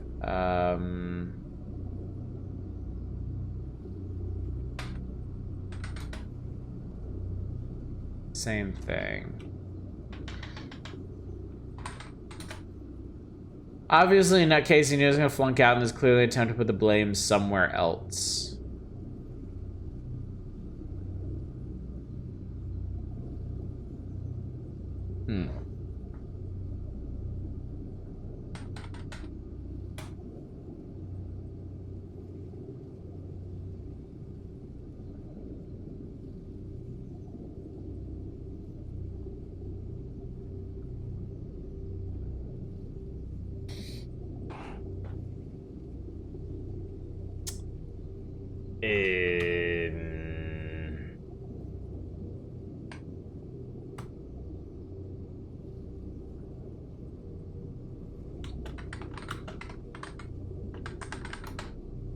Uninterested.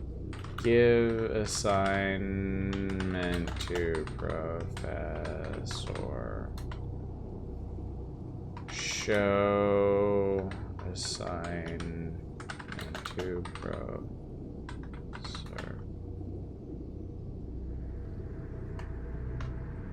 Show stone. Very interesting. I'll take that. I don't think we wanted to do that.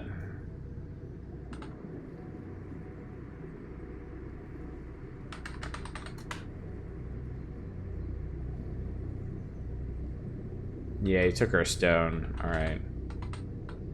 All right, well, hang on. We're gonna go back up here. Down. Go in door. Lower ladder. Down. All right, we're back down in the middle of the infinite corridor. There's a couple places on campus we haven't checked yet. Like, I don't think we went to engineering. Oh no, I gotta go down one more.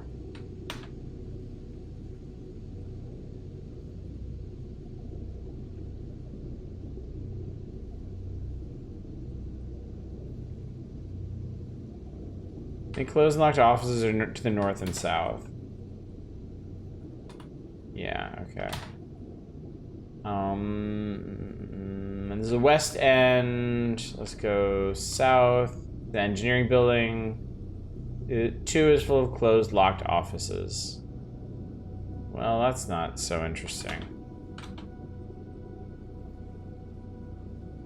Walkthrough suggests that sewing the note magically lets you go south through the arch. Really? Okay.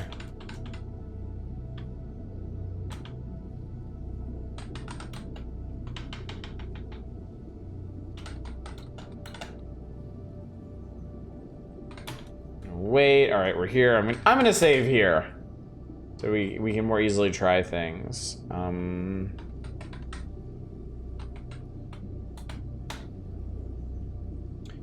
Show note to professor. He reads it carefully and then goes south. Ah, you'd like to see the lab. The professor acts in a rather unctuous tone. Come right in. He ushers you through the archway into the lab, following quickly behind you, turning on the lights. The lab is ultra-modern, fully equipped chemistry lab. Unfortunately, perhaps fortunately, you aren't a chemistry major, so the equipment might as well be magical. The professor is here. There's a lab bench, an alchemy department computer here. Sitting on the lab bench is a vat. The vat contains a tarry liquid. The professor guides you to the center of the lab, where a strange pentagonal symbol is chalked on the floor. He cuts one of the chalk lines with a small knife you had not previously noticed, pushing you in the center of the chalk symbol, and redraws the line, muttering softly and rhythmically as he does. There, that's done. Don't move from there, only make things worse for you. Make some odd gestures to the archway and then goes over to the lab bench. Okay. X symbol. Symbol close examination appears to be... Oh, I don't need to know anything about the smooth stone right now, thanks. Professor's pairing something to the lab bench. Alchemy is my chosen field, and I've gotten ridiculed for it. It's like chemistry, expect that chemists don't recognize that some natural laws are enforced by persons, not physics. Some of them will grant power or knowledge, but they must be placated or even bribed. They're not of this earth, not demons or devils, and they aren't always friendly. To me, it's just an unpleasant necessity on the path to power. When I'm done, they won't laugh anymore.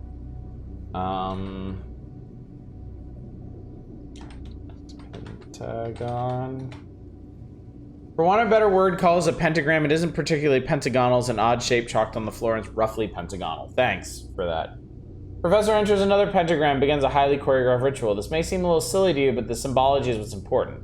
Certain alignments, certain aspects, in a few moments it won't matter anyway. There's very little room for error here, so be calm. The chance he brandishes strange instruments, moves about inside the pentagram, and occasionally points to you. It becomes clear exactly what you meant by the word bribe.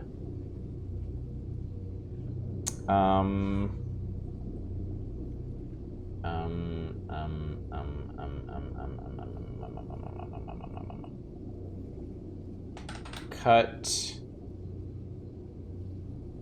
Pentagram with axe. Fire axe passes over the chalk line but doesn't have any effect on it. The chant grows more complex with rhythms and cadences and make you want to stop your ears. The room appears to be getting darker. North. You find it very hard to move. Your feet reach the chalk line and then seem to meet resistance. There's nothing there but chalk. Thick black mist begins to form in the room. Parts are darker and parts lighter, and the dark parts form a disturbing shape. Professor chants and calls more loudly now, and you realize the calls are being answered.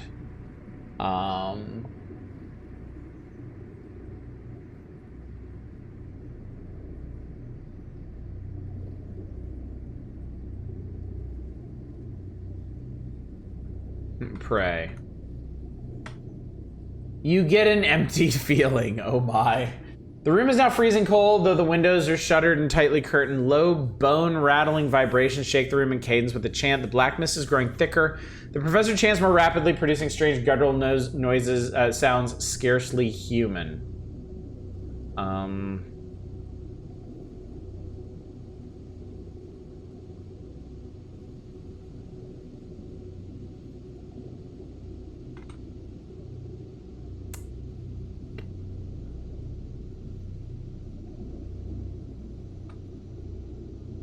This is a good time to wield that stone. Yeah, I don't know what verb I can use with it though. Shit is recognized as a bad word.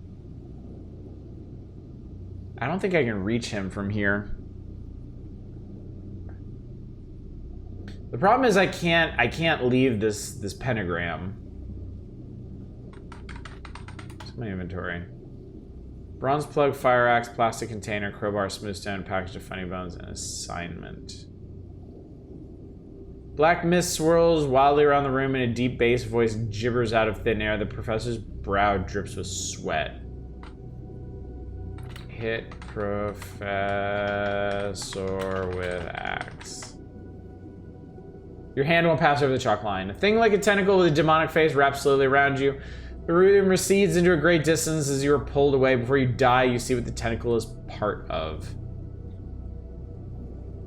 Death is certain.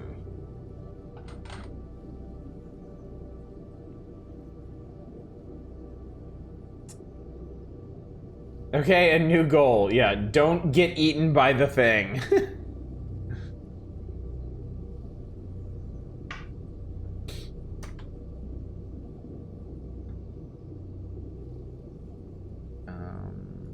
This one, okay. Okay, so we're in the office, so we can show him the paper, and then we can go back into the lab. But what am I gonna do if I go into the lab?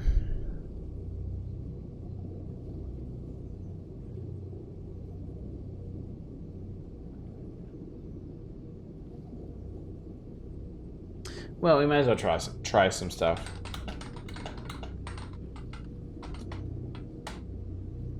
Alright, Mason, okay.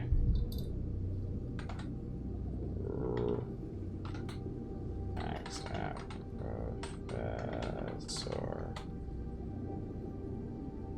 Nope, your hand won't pass over the chalk line. So I think the key here is that we have to get rid of this chalk line.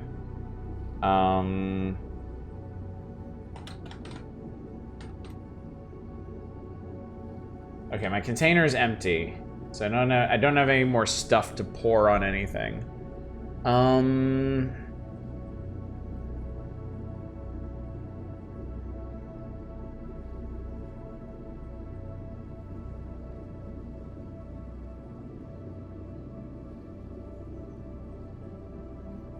wonder if I needed that Coke from the beginning of the game to pour on the chalk.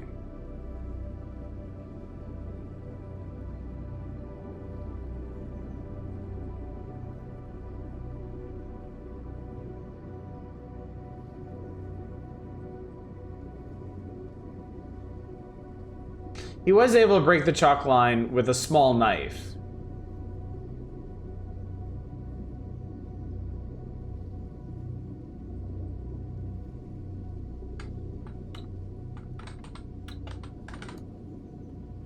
You try, but no part of your body will touch the chalk lines.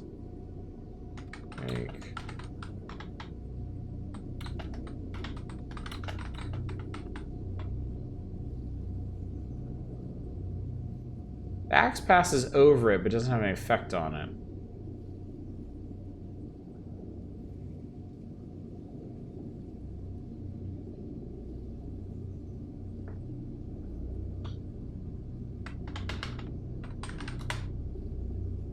Stone doesn't do anything with it. I don't have a knife now. I have bronze plug, a fire axe, a plastic container, a crowbar, a smooth stone, a package of funny bones, and an assignment.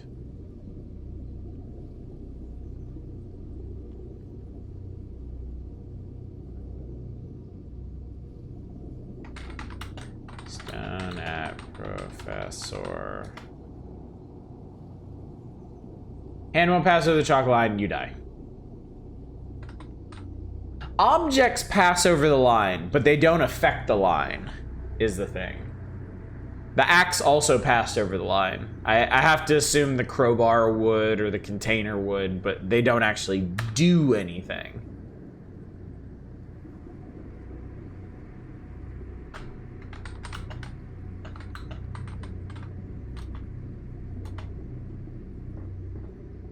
So yeah, it cuts one of the chalk lines with a small knife you not previously noticed, pushes it in the center of the chalk symbol and redraws the line. Don't move from there, it'll only make things worse for you.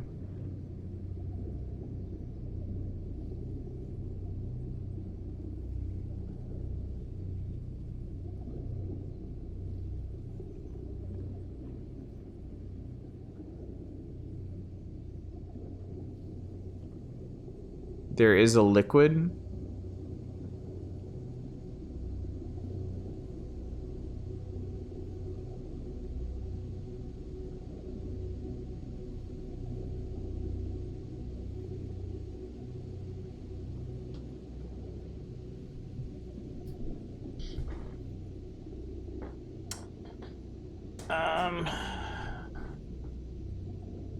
Throw the stone at the liquid vat.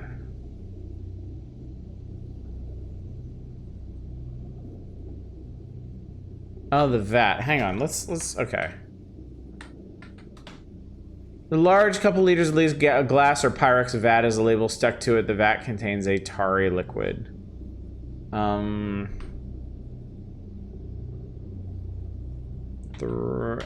I don't think this will work. I think the pentagram will stop us.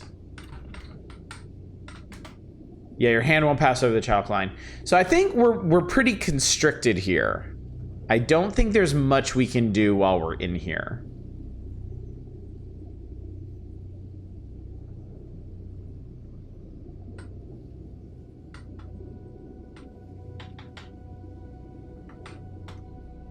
Yeah. Yeah, I can't seem to use it. You should have entered this place with the forklift.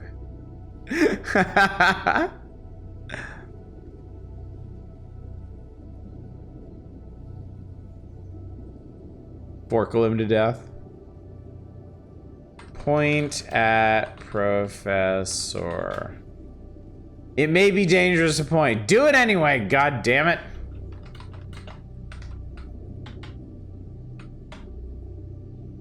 He doesn't know the word do.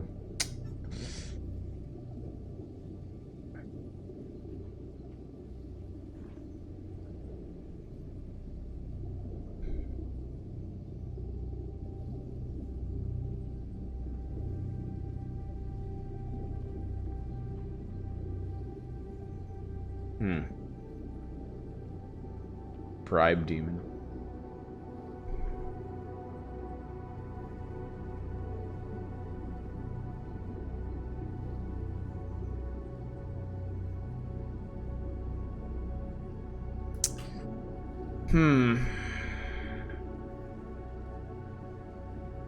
Might not have what you need. Are there other places you can go? We've been to most of the places I'm aware of. We've been underneath temporary building, computer center, aerospace. We've been to engineering, nutrition, chemistry, Brown building. We've been up in the Great Dome. That's where we got the note. Does this plug anything? Cylindrical bronze plug about 2 inches diameter, 1 inch high.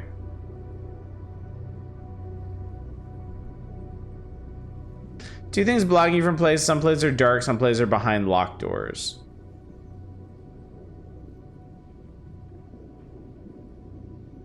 Find solutions to those. Okay, cool.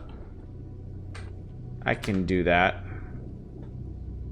So we'll go back to here. Open the door. We'll go north. Okay, let's see.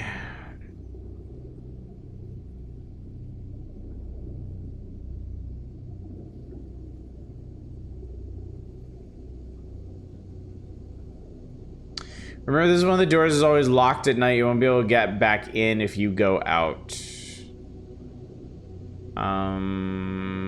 Give it a try. You leave the door closed and locks behind you. Enter the freezing, biting cold of the blizzard. In spring and summer, this cheery green court is haven from classwork. Right now, the majestic buildings of the main campus are almost invisible in the howling blizzard. A locked door bars your way to the north. Well, can I go south? Can't go that way. Can't go west. Can't go east. Can't go...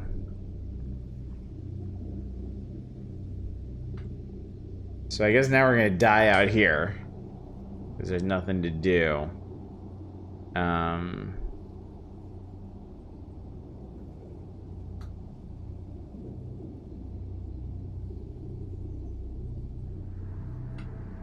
Now I feel the tips of your fingers. What? Wait. Wait for death.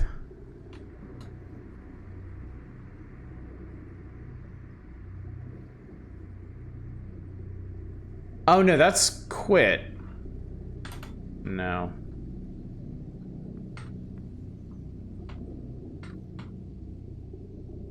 You're suffused with warm, blissful numbness, is marred only by the knowledge that before you wake again, you will die.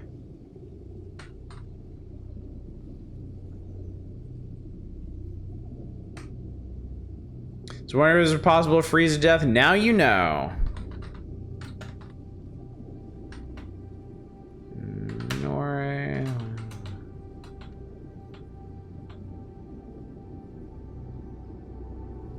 Oh, I accidentally went outside. Main entrance of the campus buildings. Blinding snow obscures the stately Grecian columns and rounded dome to the east. You barely make out the inscription on the pediment. West across Massachusetts Avenue are other buildings, but you can't see them. Can't go that way. Alright, we're back inside. Let's see. Go north. Down. Okay, that's the sub-basement. Where you get to the tomb. Up. Go east. East. I haven't used the elevator at all. Press button. Wait. Go in elevator. Battered, rather dirty elevator. The fake wood walls are scratched and marred with graffiti. The elevator doors are open. The right door is the area for buttons. B in 1 through 3. Open panel. Opening the access panel reveals a flashlight. Take flashlight. Okay.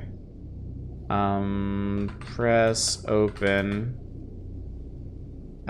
Leave elevator.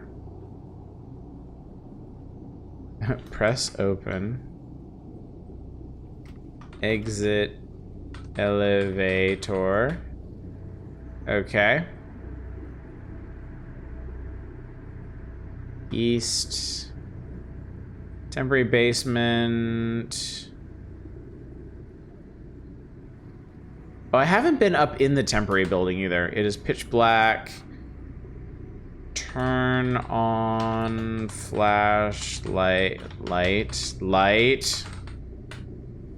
Flashlight clicks on dead storage. This is a storage room. It contains an incredible assemblage of discarded junk. Some is so old and moldering you can't be sure where one bit of junk stops and the next begins. Piled to the ceiling on ancient rotting pallets, you can't even see the east wall. Examine the junk. Looking more closely, only emphasize how completely entropy has taken over this room. Yikes. End of alert, chat. What do you call a boat made out of penises and potatoes? A dictatorship. Oh my god. I don't know if we need to conserve the battery, but just in case. Oh!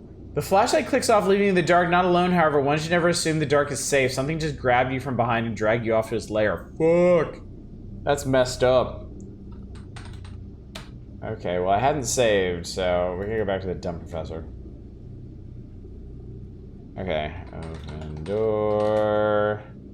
I was literally eaten by a griot, yes.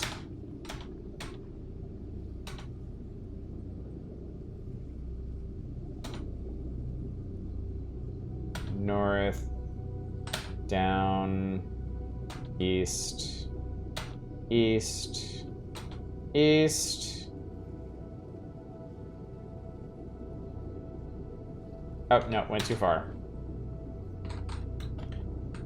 Press button. Wait. Wait. Enter elevator. Open panel. Take flashlight. Okay, save.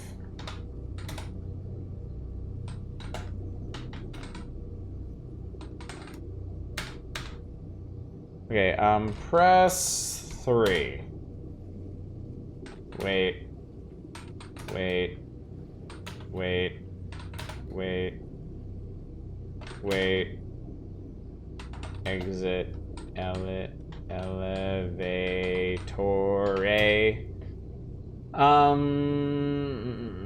North is a glass wall beyond which you can see a computer room, camera with computer. So is this where we started? There's a glass wall in the way.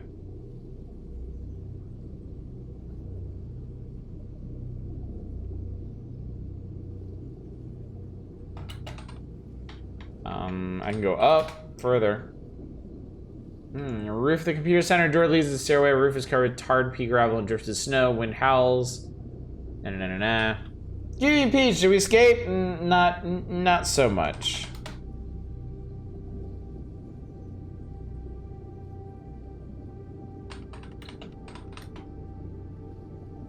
Okay. Down. Okay, that's where we started. Down. Down. East. Up. Ah. Turn on flash light. All right. Temporary laboratory of some sort. It takes up most of the building on this level. All the interior walls haven't been knocked down. One of the reasons these temporary buildings are still here is their flexibility. No one cares if they get more or less destroyed. Stairway leads down. Door leads next. And there's a metal flask. Take flask. X. Flask. Large metal flask about the size of a water cooler bottle. The metal flask is closed. Open. Flask. Cold white mist boils out.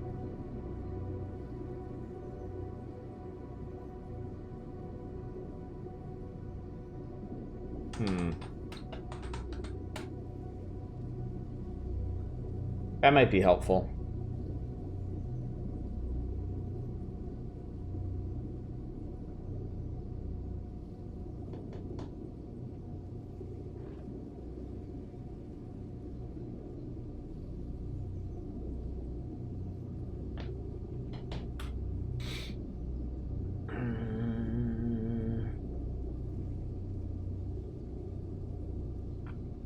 Talk to her. I mean, I don't know what to talk to him about.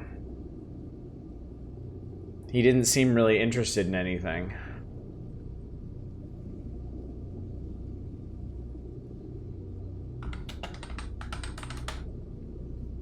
Urchin, youngest teenager, wearing a ski hat, running shoes, bulky, suspiciously bumpy, threadbare parkas, jumping, looks suspiciously at you. The mist dissipates. Oh, I wonder if this flask is empty now. Nope. Suplex the urchin.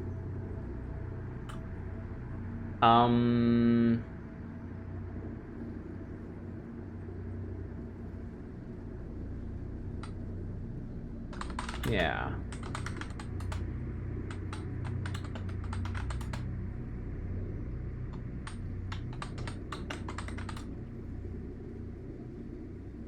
Okay, this is freezing liquid, boiling to cold mist almost immediately. Sounds like his liquid nitrogen. Honestly.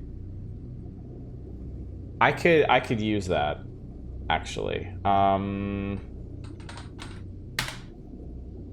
on.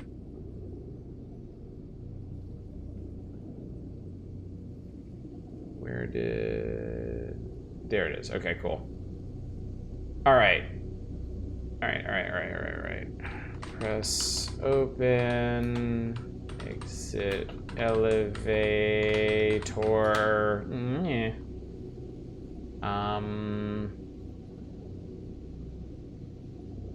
Okay.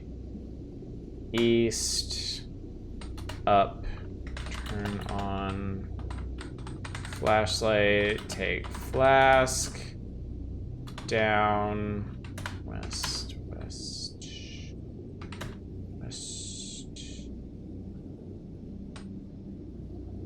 Oh.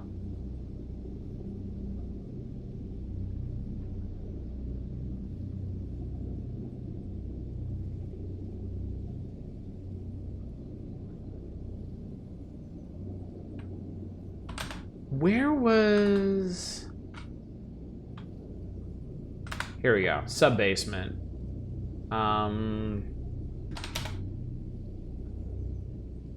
It's too tight a fit carrying the metal flask. How can that be?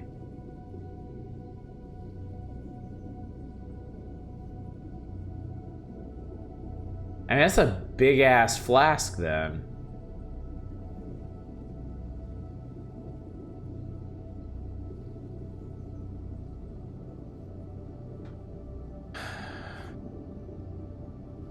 Protagonist is a chunky fellow.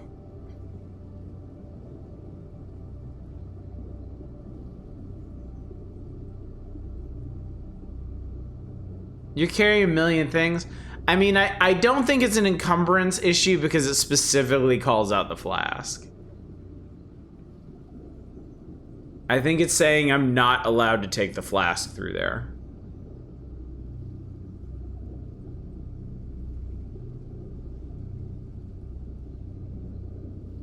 Yeah, I thought I could use the flask to break the padlock on the hatch in the tomb.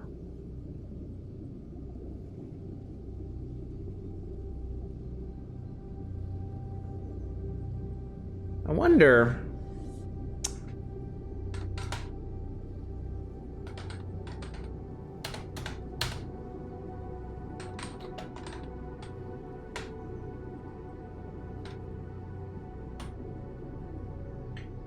Oh, okay. So there's a bunch of stuff I can't take through there.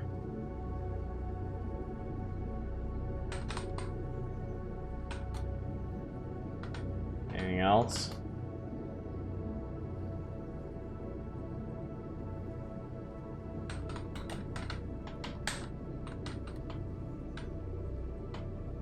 Okay, so that'll let me get into the tomb. What does that leave me with? Flashlight, piece of paper, bronze plug, crowbar, smooth stone. No. Okay. Drop all.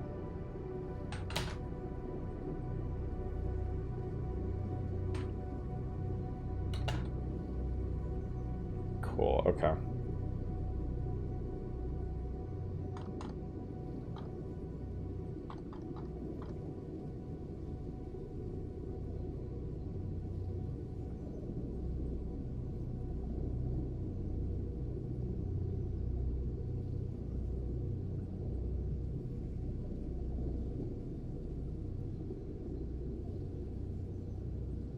I don't think you're gonna fit with the flask. I think it's like Eva said, there are large things and there are small things, and I don't think you'll fit through the crack with any of the large things. The large things include the plastic container, the fire axe, and the metal flask.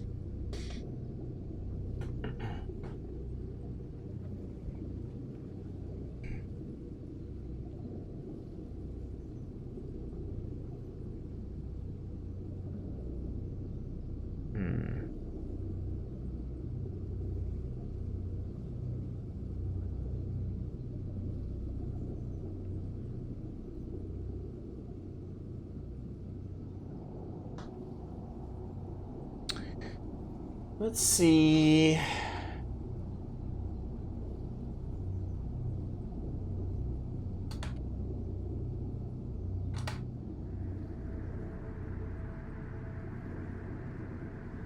Okay, so this is the arrow basement. I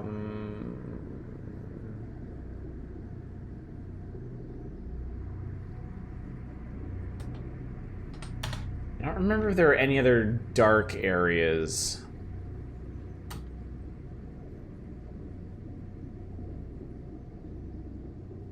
Engineering is nothing.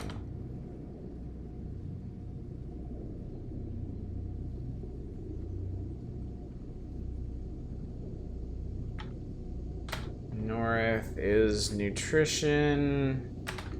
Down is a cluttered passage. You walk through the snow to a dark lab. No, we ended up there. That's where I got the flask. That was in the temporary building. Yeah, I just took a different route to get there. Oh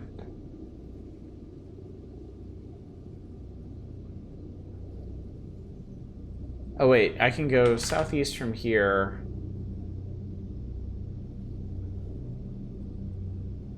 Up into the brown building. Oh yeah, you can get up to the roof here.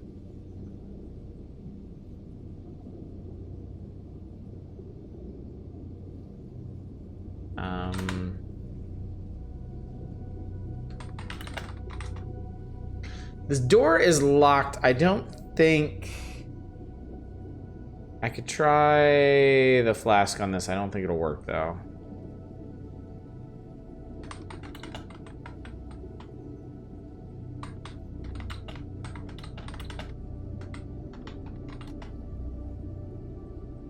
Recently, what pours out on the roof door, boiling into cold mist almost immediately.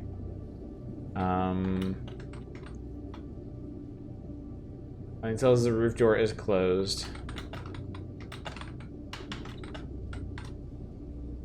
Yeah, no, that doesn't work.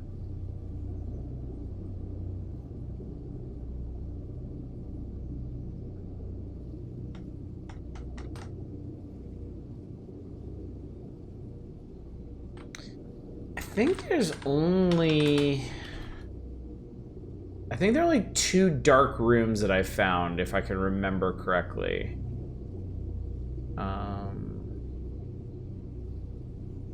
This was it. Okay.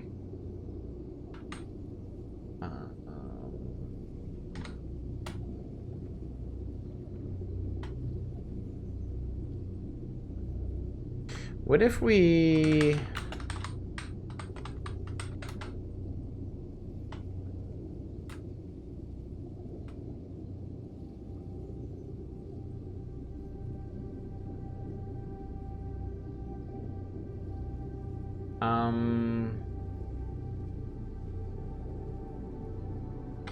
I wonder if I can use the forklift to clear the junk in here. Lifts.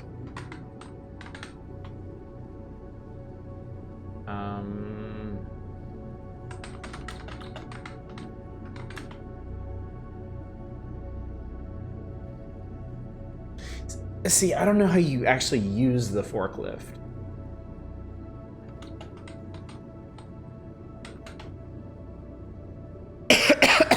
Move junk.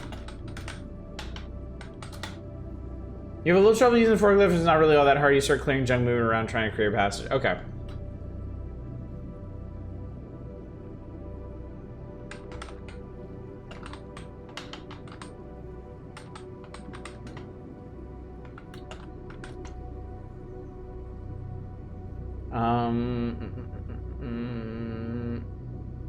I don't think that actually did anything, though.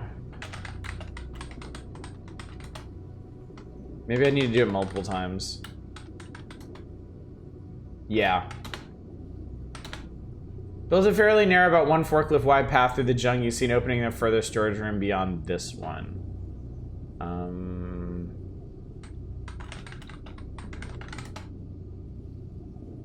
Was it east? Ancient storage on the forklift. What's deader than dead storage? That's what's in this room.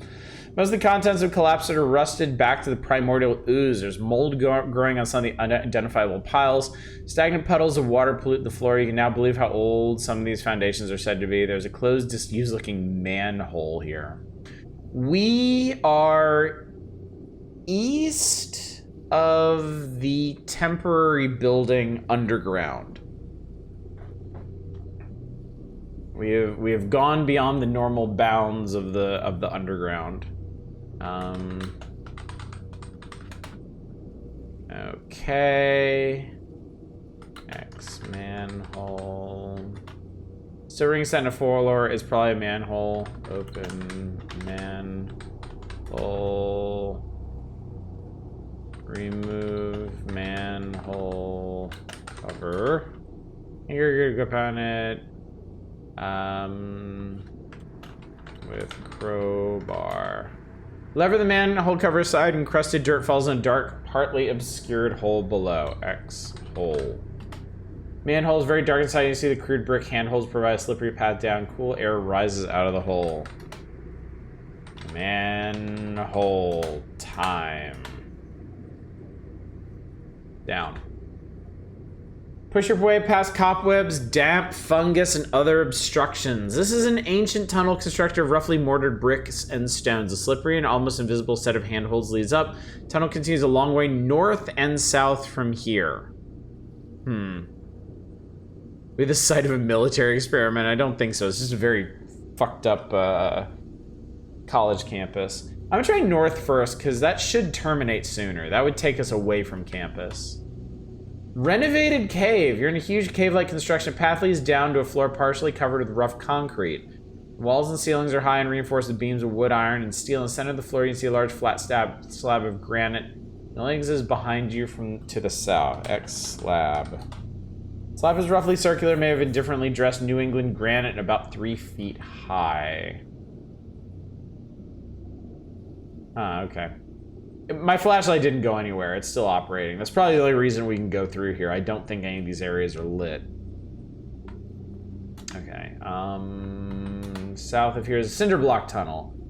Tunnel's walls are cinder block with a concrete floor and ceiling. A metal ladder leads up to a closed metal plate in the ceiling. The tunnel continues north where the cinder block walls become brick. Up. Open door. It lifts a few inches and hits something and goes no further. Open door with crowbar. I hope we didn't throw it away.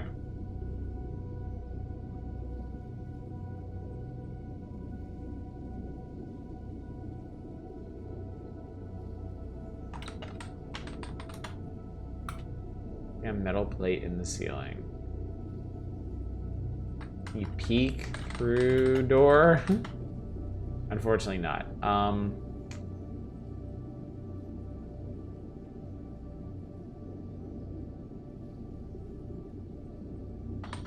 Open door and look.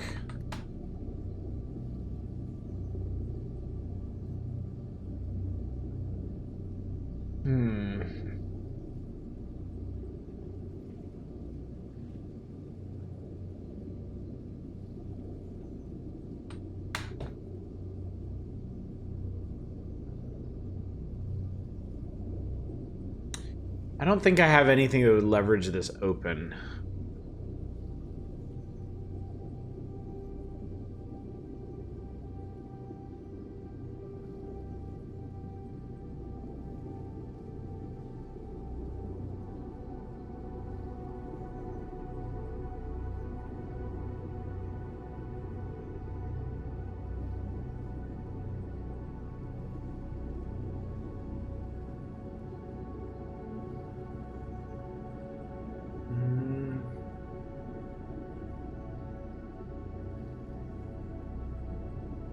Literally underground hell? I believe so.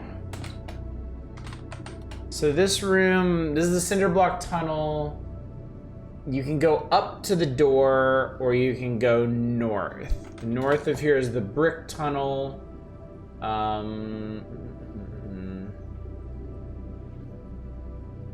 Yeah, this is where we climb down into it from. It goes north and south, and then north of here is the renovated cave,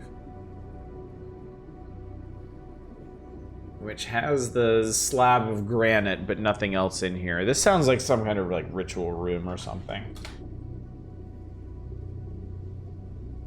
Path leads down to a floor? Is that somewhere different? Oh, there is, before the altar. Near the bottom of the cave, this huge slab of granite in the center is a store of altar. It's carved with strange and disturbing symbols, largest of which looks very familiar. Some of the symbols are obscured by rusty red stains. Nearby is an iron plate set in the concrete of the floor.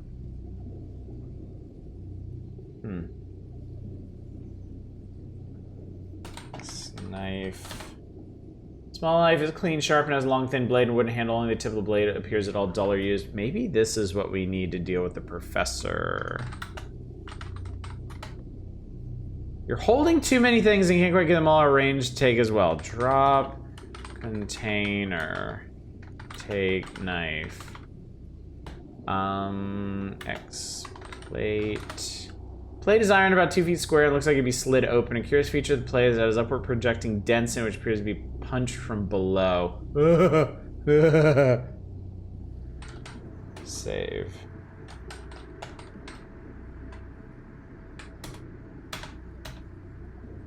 Open plate. Slide open the panel, revealing a dark pit below, and immediately there's a response from below. Low guttural groaning and snarling issues from the opening. Let's go down. Jump. Jump in pit. Oh my god, it's right there in front of you. X pit. X. Panel. I tried down. Exits doesn't work in this. For whatever reason.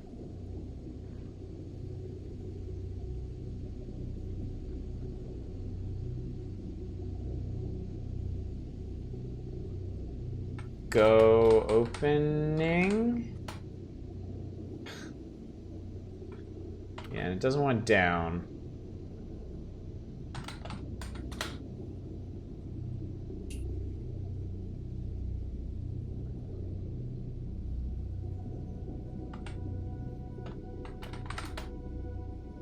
Yeah, it just gives you the same description for the plate itself.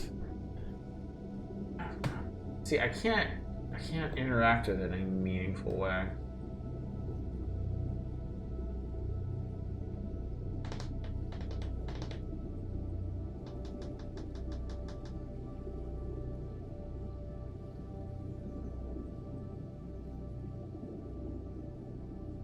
I think I might have an idea what this is for, maybe.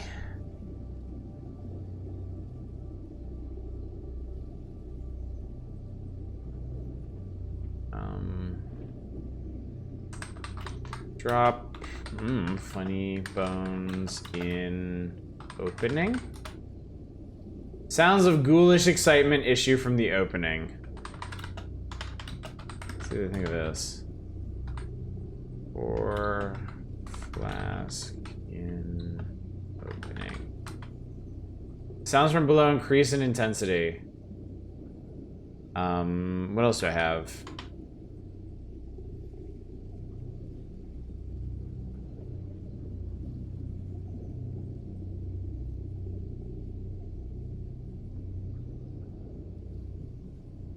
Enter opening.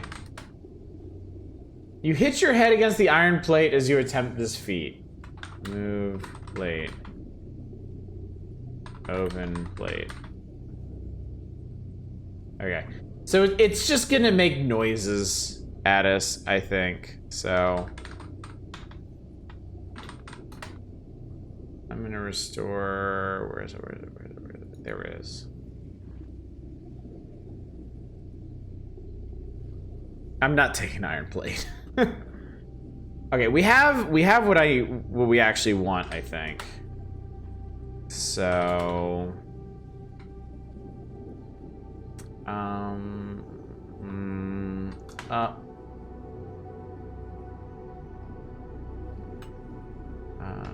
let's see, dead storage, great basement. I think we want to go, yeah, arrow basement, up. Oh no, the stairway is the west. We go up, we go south, we go east, east, east, east, east, south. Knock on door, wait. Show professor note.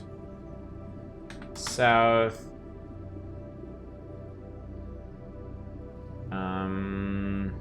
Alright, so this is what I want to try. I want to use knife on line.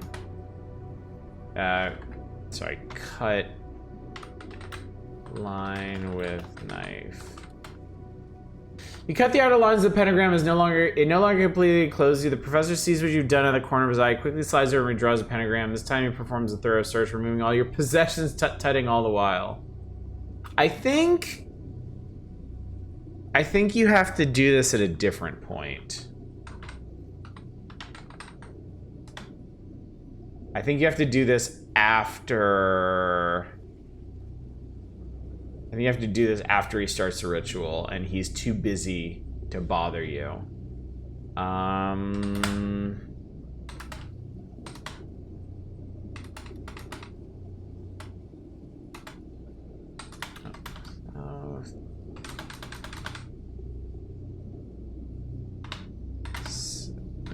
South. We'll save here.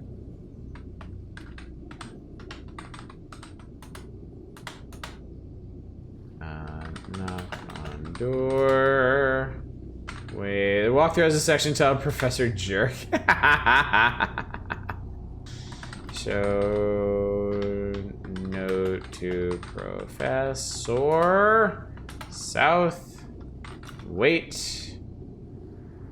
Wait.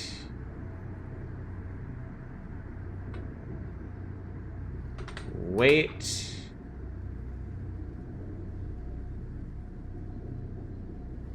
Cut. Let's try here. Cut line with knife. Ooh, you cut the outer lines of the pentagram is no longer completely enclosed. The professor sees what you've done in the corner of his eye, stares horrified. Stop, don't move, he says between verses of the chant. The chant takes on a pleading tone. Okay, can I leave? You find the archway barred by a force you can't push through. The black mist is growing thicker. The professor gestures in your direction, overtone of terror in his voice. What can I do in here? Oh, the vat. There's the vat.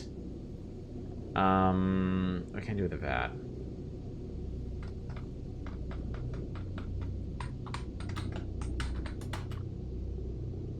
I'm not in the pentagram, idiot.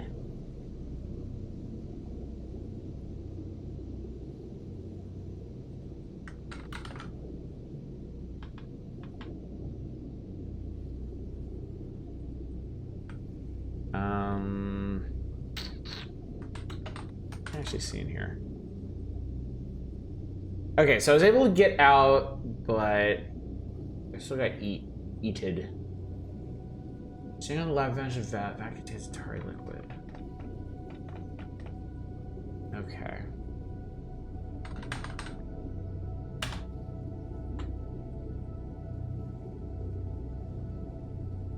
Is it here?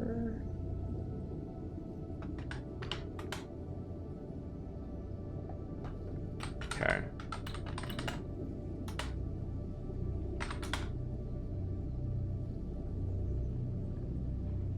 Okay.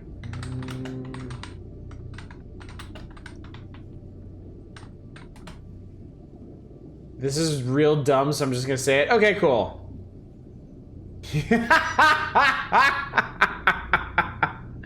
You're right, that is really dumb. That is really, really dumb. I don't think I ever would have gotten that.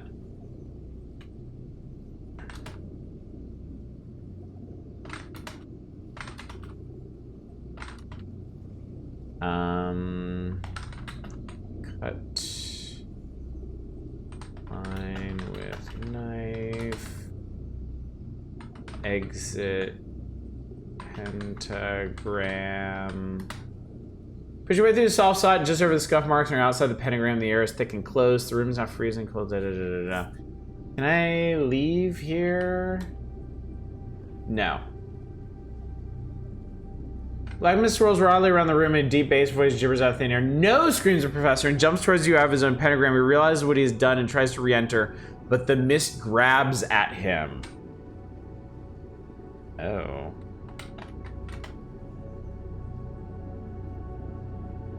Okay. Progress. So he died. Yeah, the mist grabbed him, but it also grabbed us. Okay.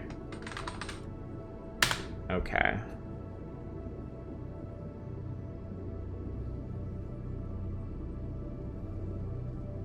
All right.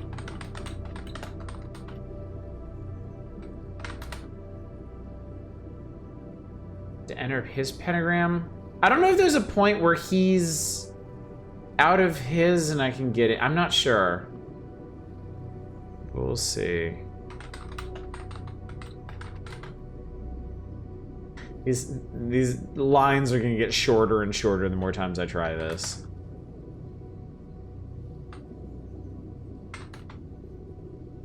Okay, maybe I can just do it from here.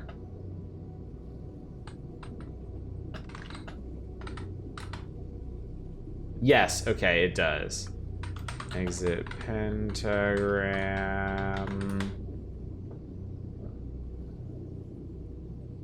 Okay, Professor Chanson calls more loudly, now clearly terrified of what may happen. You realize the calls are being answered. I don't know what we do with the vat. I'm just... Actually, you know what? I'm gonna save here, just so I'll have something to experiment with.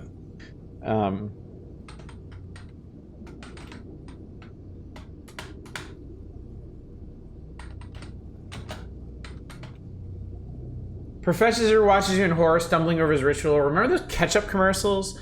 Remember how slow the winning ketchup was? Well, this is a lot slower. The liquid has a very high surface tension and pours so slowly you'd be here all night waiting for it to finish. What?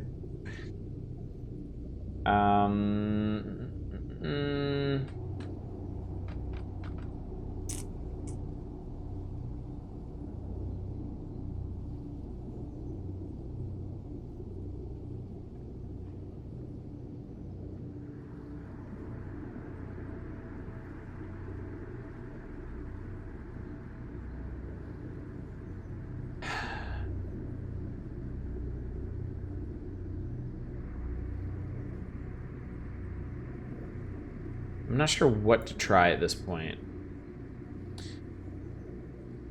Look around the room. Lab is ultra modern. Professor's foreign strain ritual. Mist, lab bench, alchemy department, computer here. Sitting on the lab bench is a vat. There's a computer. maybe I can get my report.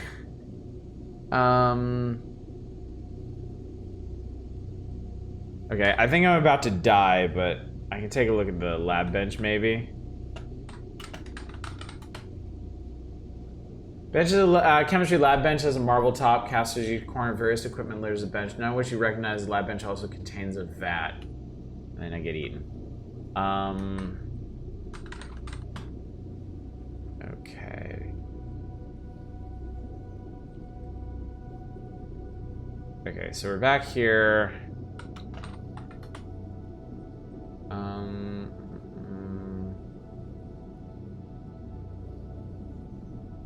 Use computer.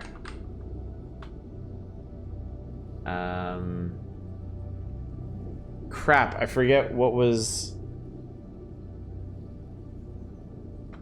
Turn on computer. Turn the machine up, performs a quick self-check and displays a message on the screen. Enable boot because no disk inserted. Please insert a dismountable disk. The professor has been watching you, Smiles. Huh, okay.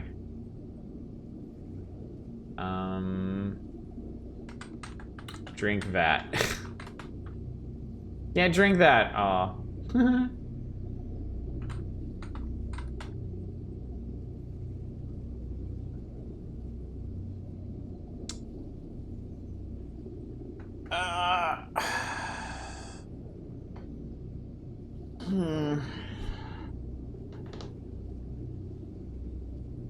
This is not as stupid, but still is a bit. Yeah, I'll take another hint, because I want to see where this goes, and I'm not confident in myself. I'm gonna flail my way into it.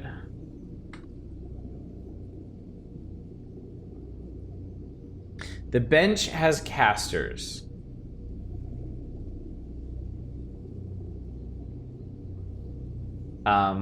Okay, so I could push it. Push bench.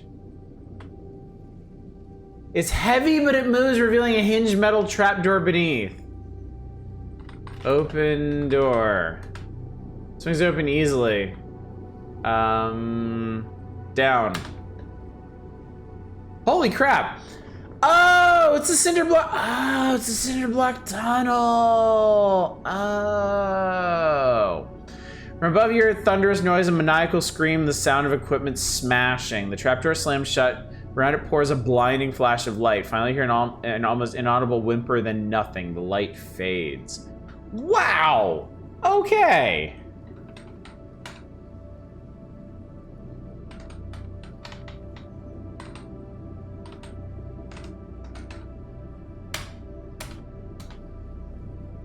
Cool. Okay. Well, now what? Survived an otherworldly encounter. Somehow that's probably soft locked you. Got you a whole 5 points. I forgot how much save, fuck around and find out, restore this game. Are not like honestly, are all Infocom games not like this? Are they not just trial and error? Because that does kind of seem like it would be the order of the day, really.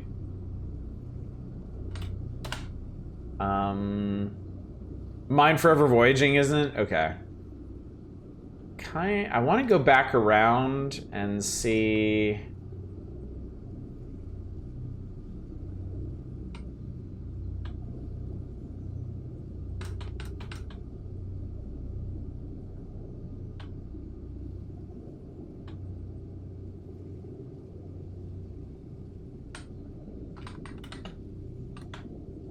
Okay, south. Alright. South. The lab is a shambles. It looks like something red and sticky has been spread around. Oh, God. Oh, I think he got exploded. Something red and sticky has been spread over the walls, ceiling, and floor. Much of the equipment, particularly near the center of the room, has been destroyed. Closed metal plate on the floor. There's a brass hyrax, a piece of paper, lab bench, and alchemy department computer sitting here. What's a hyrax? GUE Tech class rings, the gold rings depicting a hyrax eating a twig. Such rings are found. Okay, take ring. XVAT. Large couple liters at least. Glass of Pyrex vat is label. Read label. Text of the long chemical signing name type on a label affixed to the container below is written in pencil. Elixir of life.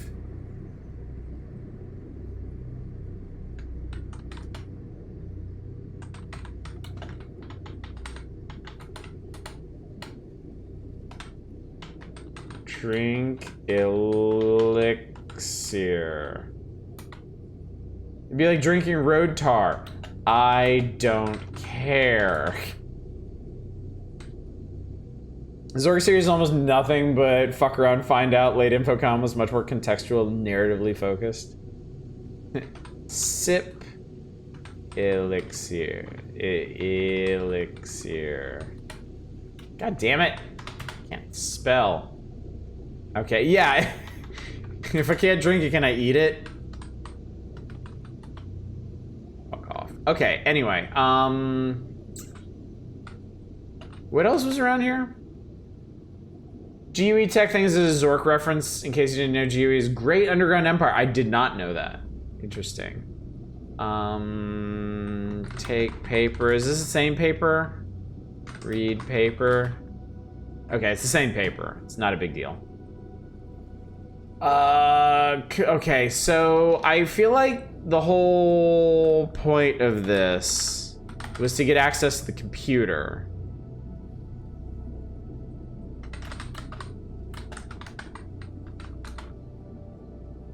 But I need a disk.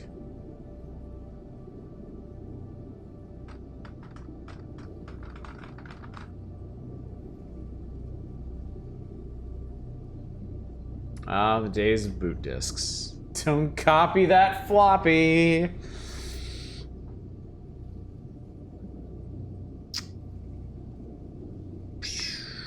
What all am I carrying anyway?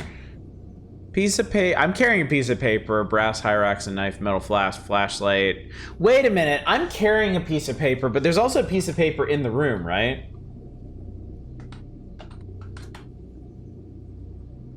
No, I did pick it up, even though it told me I'm carrying too much stuff. Boy, that's weird.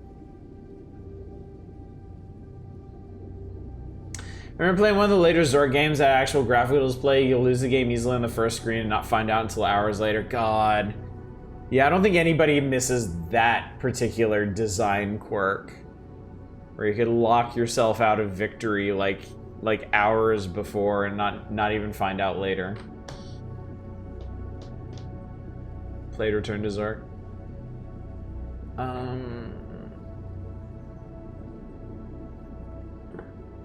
Owned it, actually.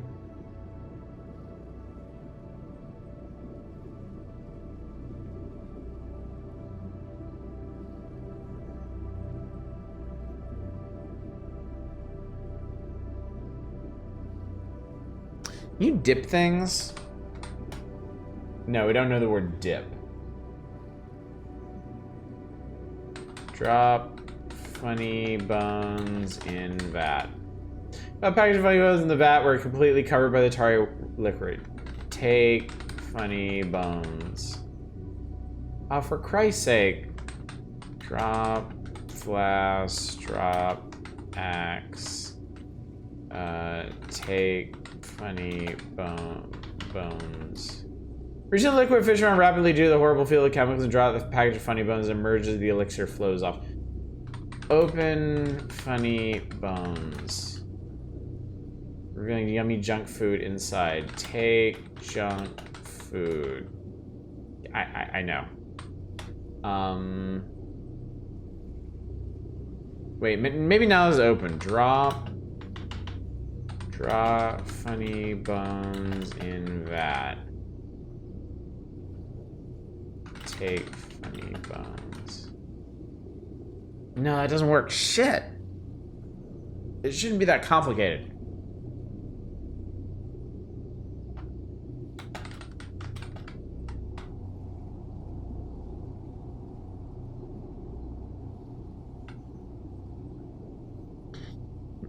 Zorker Inquisitor was actually very good. Zorker Inquisitor is the only Zork you like.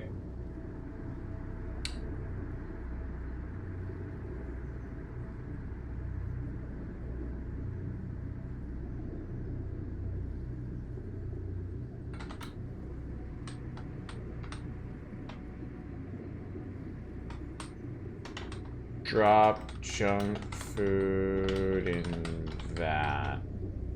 No, it gets the same response.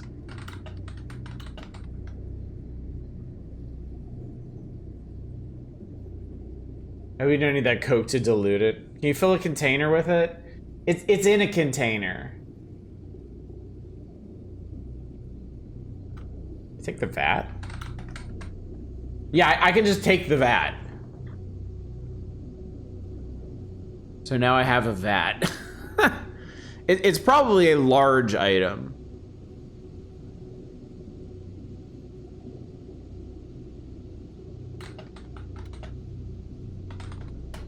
Devour the delicious food-like substance. Carrying a vat. I saw the package.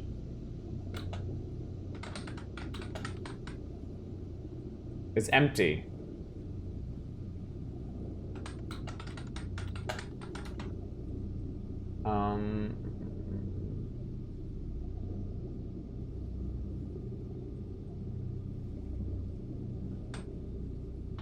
Pour it in the growl hell. Ooh, that's a good idea. I like that. Take. God damn it.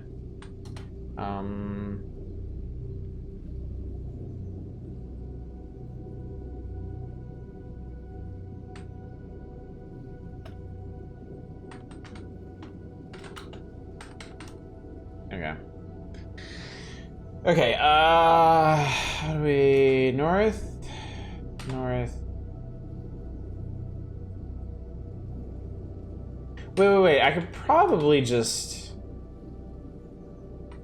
Open plate. Down. Okay, cool. Shortcut. Down. Open plate. Pour vat into opening. They just increase in intensity.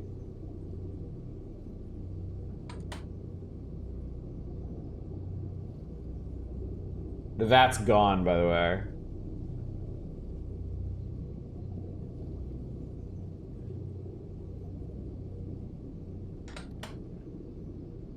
Faint groans and snarls.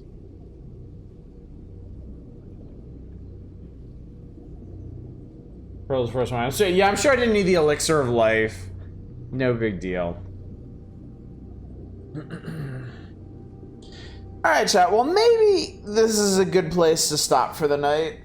I mean, I did accomplish something. I currently have a score of 35 out of 100, meaning I've done, like, a third of the important things in this game.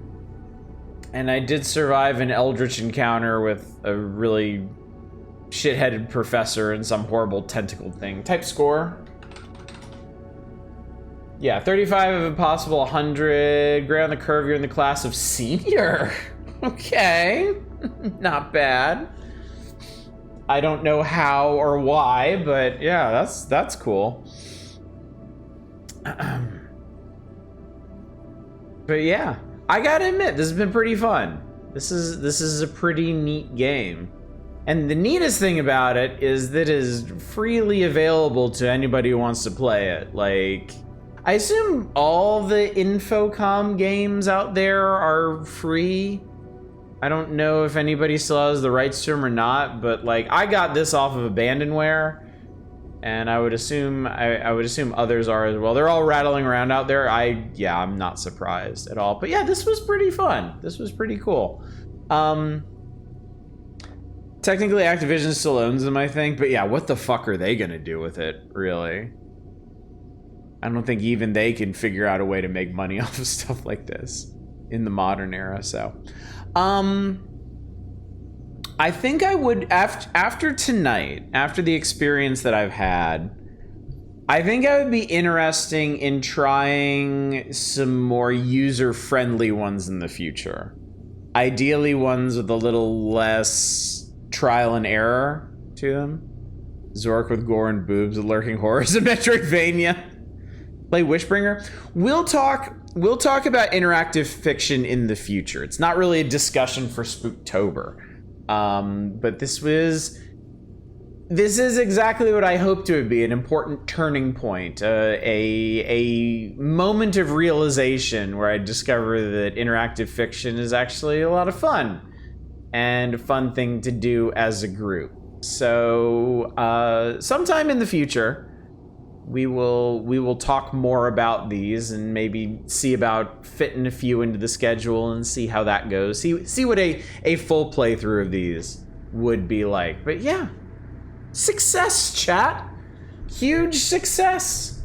It was a good night, wasn't it? I enjoyed this. I always point new players to Lost Pig. Yeah, don't worry, I will provide y'all plenty of opportunity to suggest stuff in the future. Mind Forever Voyaging involves recording events. The actual game does involve doing mundane things like ordering a meal and recording what happens. Really? Maybe that kind of thing you're looking for. But yes, this will be a discussion for another time. But yeah, this is cool. This is really cool. And had its fair share of spoops. It had a scary janitor man, fucked up Professor Man. I got eaten by a grue at one point. This is great. This is good stuff. So I will remind you of the schedule, and then I will let you all go for the night. So tomorrow night, back to the power hours after a fashion. We're actually going to endeavor to finish the Super Metroid randomizer that we started last night. I'm pretty deep into that one. I'm mainly looking for the gravity suit at this point. But we'll see about finishing that. Hopefully we will, one way or another. I'm pretty sure we get back to the magazine tomorrow night and play some of the Super Nintendo games featured. See if any of them are any good, worth anything. No stream on Sunday, of course. We don't do that here. And then Monday is gonna be Detention, Taiwanese point-and-click horror game. Tuesday will be Anthology of the Killer for its release that day. Wednesday, we'll be trying out the Dream Machine and talking about whether or not we do indeed want to do a full playthrough or not. That's the plan. That's what we're doing. That's what we're looking forward to. Quite happy you enjoyed this. I'm quite happy I enjoyed this too. I am glad it was requested. I'm glad I slipped it into the schedule, and I am glad we did it. Your Monday is mine, and Japan's Tuesday, so I may be able to show up. That'd be cool. That'd be cool. I'm always happy when people show up to my streams. It's kind of an integral part of doing this. Anyway, I'm gonna go find somebody to raid. Let's go see who's up. I see some folks. Oh goodness, I see somebody I haven't raided in a long time. Our old friend Voyix is playing Disco Elysium. Something I've kind of toyed with the idea of streaming at some point. Perhaps I will. Perhaps I won't. But you can go see how it's treating Voyix, and I heartily encourage you to do so. I'm playing the Bat right now from the current IAF comp, and it's hilarious. That could be fun. Yeah, more modern interactive fiction could be cool too. I mean, we don't necessarily have to stick with Infocom stuff, though I am fascinated by games from that period, more so now that I've tried this. But yeah, interactive fiction is a genre that never exactly died out, so there's stuff from all across the spectrum we could check out, but I'm just rambling at this point. Anyway, gang, thank you so much for coming out tonight. Thank you for joining me for the Lurking Horror. Possibly one of the most unexpected games in this month's Spooktober lineup, but I have greatly enjoyed. Big success. I liked it quite a bit. Hopefully you did too, and hopefully I will see you tomorrow night for the return of the Power Hours. But until then, as always, y'all take care. Bye, everybody.